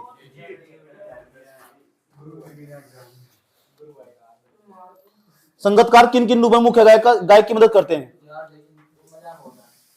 संगतकार किन किन रूपों में मुख्य गायक की मदद करते हैं? तीसरा प्रश्न, संगतकार सहायक गायक और वादक के रूप में मुख्य गायिका की मदद करते हैं। पहला क्वेश्चन, ये मुख्य रूप से स्वर में स्वर मिलाकर उन्हें बल प्रदान करते हैं। मिले सुर मेरा तुम्हारा, सुर बने हमारा। वे गीत अस्थाई मूल पंक्ति को संभाले रखते हैं और गीत के अंत तक लयबद्ध और स्वर को बनाए रखते हैं। चुप हो जाओ भाई यार, पढ़ लो भाई, पढ़ लो। जब गायक का गला बैठने लगता है तो अनहद नाद को सुनाता हुआ जब सरगम से भटक जाता है, तो संगतकार उसे मूल स्वर के साथ उठाकर सफल बना देता है। समझ में आती है? संगतकार की खास बात हो, अगर वो भटक भी गया ना गाता गाता, या गला खराब होगा, तो संगतकार में ताल लगा उसे उठा देगा, सफल बना संगीत को। तो संगतकार की तो बहुत भूमिका है। ठीक, तो तुम देखना तुम्हारे आसपास कोई संगतकार है नहीं, तुम्हारी जिंदगी में कोई संगतकार है नहीं तुम्हारा आगे बढ़ाने के। एक उदाहरण में ले लो, और भी बहुत सारे संगतकार रहेंगे, तुम्हारे मम्मी पापा भाई बहन, समझ में आई बात? तुम समझाते होंगे पल पल भर में, वे संगतकार। ये हमारी हिंदी खत्म हुई जीवन काल में ना, अब मैं जीवन काल में अब कभी मैं हिंदी नहीं पढ़ाऊंगा, सच में ही पढ़ाऊंगा। 10वीं तो पढ़ाने का नहीं, क्योंकि मेरा काम था रिकॉर्ड करना, कर दिया मैंने ना। समझ बात? या आने वाले बच्चों को टाइम पे तुम जिंदगी में जब भी सलाह दोगे ना, एक ही बात बोलना, 5 वीडियो भाई जी की, और 5 वीडियो शांति के साथ बैठ कर देख लो, पूरी हिंदी समाप्त करवा रखी, पेपर भी समझा रखा, चक्कर में नहीं पड़ा उनका फालतू के फालतू। समझ में आया बात? है पूरे इस 5 क्लास में मैंने हिंदी खत्म कर दी, अब बच्चा पूरे 365 दिन में हिंदी नहीं खत्म कर पाता, स्कूल में जाएगा खत्म भी करता लेकिन समझ नहीं पाता, और समझ ही नहीं पाता, और लिखेगा पूरे साल भर, कॉपी बनाएगा फिर कॉपी। सोचो, और समझ में कुछ आया नहीं आज तक। कोई तुमसे उन तक पूछना संगतकार का मतलब क्या हो, संगतकार का अर्थ तक नहीं पता उन्हें क्या हो, पूरे लेसन पढ़ रहे। तो मुझे बता दो स्कूल में जाने का फायदा क्या हुआ? स्कूल नहीं रहे, मैं डायरेक्ट आज कह रहा हूँ, स्कूल नहीं रहे, मैं भी कह रहा हूँ तुम स्कूल नहीं, आस्की का अड्डा हो गया। समझ आई बात है? ठीक, स्कूल नहीं है हिंदी मीडियम के। किसके लिए? कैसा? पहले बात सुन लो मेरी। दूसरा, अच्छा सुन लो, देखो मेरा तो कुछ पता नहीं, मैं हूं या ना हूं, समझ ये बात? या मतलब मैं पढ़ाऊं या ना पढ़ाऊं, हूं तो मैं बहुत हूं तो, लेकिन ये हो कि जो आने वाला 10वीं क्लास में जो अगला पीस आगा ना, उसे तुम एडवाइस दे सकते हो कि भाई जी का वीडियो पढ़ा हुआ भाई, अगर शौक है ना अच्छी तरह पढ़ने का, आराम से एक वीडियो करके आधी 10-10 मिनट की देखा, लेसन खत्म कर रखा है, उस तो बाहर आज तक नहीं आया, चुपचाप बैठ कर देख लो। आने वाली पीढ़ी नहीं है, छोटे छोटे बच्चे बड़े होंगे, टाइम बचेगा, समझ गए बात? समझ में आई नहीं आई? तो उसे तुम सलाह दे सकते हो, वीडियो मौजूद है, पढ़ने के अंदर तेरे भीतर लगन होनी चाहिए। समझ में आया बात? या ठीक, अब फ्री में भी पढ़ा जा सके, फ्री में ही पढ़ाई हो, फ्री में भी, भीतर क्या चाहिए? लगन, लगन चाहिए। और सबसे बड़ी खुशी की बात यह, इन वीडियो के अंदर तुम खुद मौजूद थे, सही बात है। आने वाली जो पीढ़ियां में पढ़ रही होगी और तुम्हारे डायलॉग सुननी होगी, समझ नहीं बात है? तुम्हारे डायलॉग सुनने होंगे। हाँ, एक वीडियो बनाने वाला हूँ मैं, लास्ट में जाकर तुम्हारा सबका एक वीडियो बनाऊंगा। लास्ट में पेपर देने जाओगे ना तुम, लास्ट वाले पेपर में तुम्हारा सबका एक वीडियो बनाऊंगा मैं, सबका, और उस पर डालूंगा डायरेक्ट यूट्यूब पर, पब्लिक सीधा डायरेक्ट, सबका फोटो आएगा उसमें, समझ नहीं बात है? ठीक, नहीं मुझे जरूरत नहीं है लाइक शेयर कमेंट को, समझ में आए बात है? मेरा मानना कि जो भी देखो ठीक ठाक शांति से बैठो और पढ़ो, शांति के बाद खंबा बचाओ, निकलो यहाँ से, करना ही किसका? बात समझ में आई? कुछ पूछना, कोई सवाल हो यहाँ तक मैं समझाने में? पढ़ा रखा है 11वीं, एक बेंच पढ़ाना 11वीं क्लास का पूरा फुल बेंच पढ़ाना पूरा। हाँ पढ़ाया जाएगा, बैच चलेगा यहाँ से। मैं एक सब्जेक्ट पढ़ाऊंगा, बाकी दूसरे सब्जेक्ट ट्रांसफर कर दूंगा। बच्चों को कह देना कि जून तक पढ़ाना स्टार्ट करूंगा, 1 जून तक क्लास स्टार्ट हो जाएगी धीरे धीरे। तुम नहीं कह रहा मैं, तुम तो तुम्हारे जब रिजल्ट आए तुम्हारी जब क्लास स्टार्ट हो जाएगी, अगले दिन क्लास स्टार्ट हो जाएगी। चक्कर एक बात और सुन लो, 10वीं पास हो जाओगे तुम, 11वीं क्लास में एक दिन अगर नौकरी चाहिए ना, देखो नहीं मैं क्या नहीं रहा, मैं फोर्स नहीं कर रहा, मैं पहले ही समझा रहा हूँ तुम्हें, ध्यान से सुन लेना अच्छे तरीके से। स्टैंडर्ड हो कक्षा कह रहा है, अगर जिस बच्चे ने 11वीं क्लास में और 12वीं क्लास में तमीज से मेहनत कर ली ना, मैं गारंटी दे रहा हूँ नौकरी लग गई उसकी। 3 सब्जेक्ट पढ़ने, फिजिक्स केमिस्ट्री और math, physics chemistry math, tuition कहीं पढ़ ले जरूर, एक भी सब्जेक्ट ना छोड़ दियो, एक भी सब्जेक्ट। मैं पढ़ाया तो पढ़ लियो, कोई दिक्कत नहीं है, मैं नहीं पढ़ाया ना, पूरा सब्जेक्ट पूरा करके जब हटना, चाहे स्कूल में पूरा करो, मास्टर तो पूछ कर, लेकिन तीनों सब्जेक्ट पूरे कंप्लीट करके जब हटना। ये 12वीं क्लास नहीं, 11वीं क्लास 12वीं क्लास मैं आज जो यहाँ पढ़ा रहा ना, ये इसकी देना। 11वीं क्लास में 12वीं क्लास में भरमार मात्रा मेहनत करी मैंने, भरमार मात्रा में घंटों पढ़ा। IIT में नंबर यहाँ था, वो बड़ी जो क्लास है पूरे भारत के अंदर 12-13 कॉलेज मौजूद है, 11वीं क्लास में लेकर PCM जबरदस्त तरीके से रगड़ पढ़ो, नौकरी भी ऐसी मिलेगी। कम से कम 8 लाख रुपए तुम्हें साल की, 8-10 लाख 20-20 लाख रुपए पैकेज मिलेगा, एक साल के 25 लाख रुपए जब तुम नंबर ले आओ IIT में। इतनी खतरनाक IIT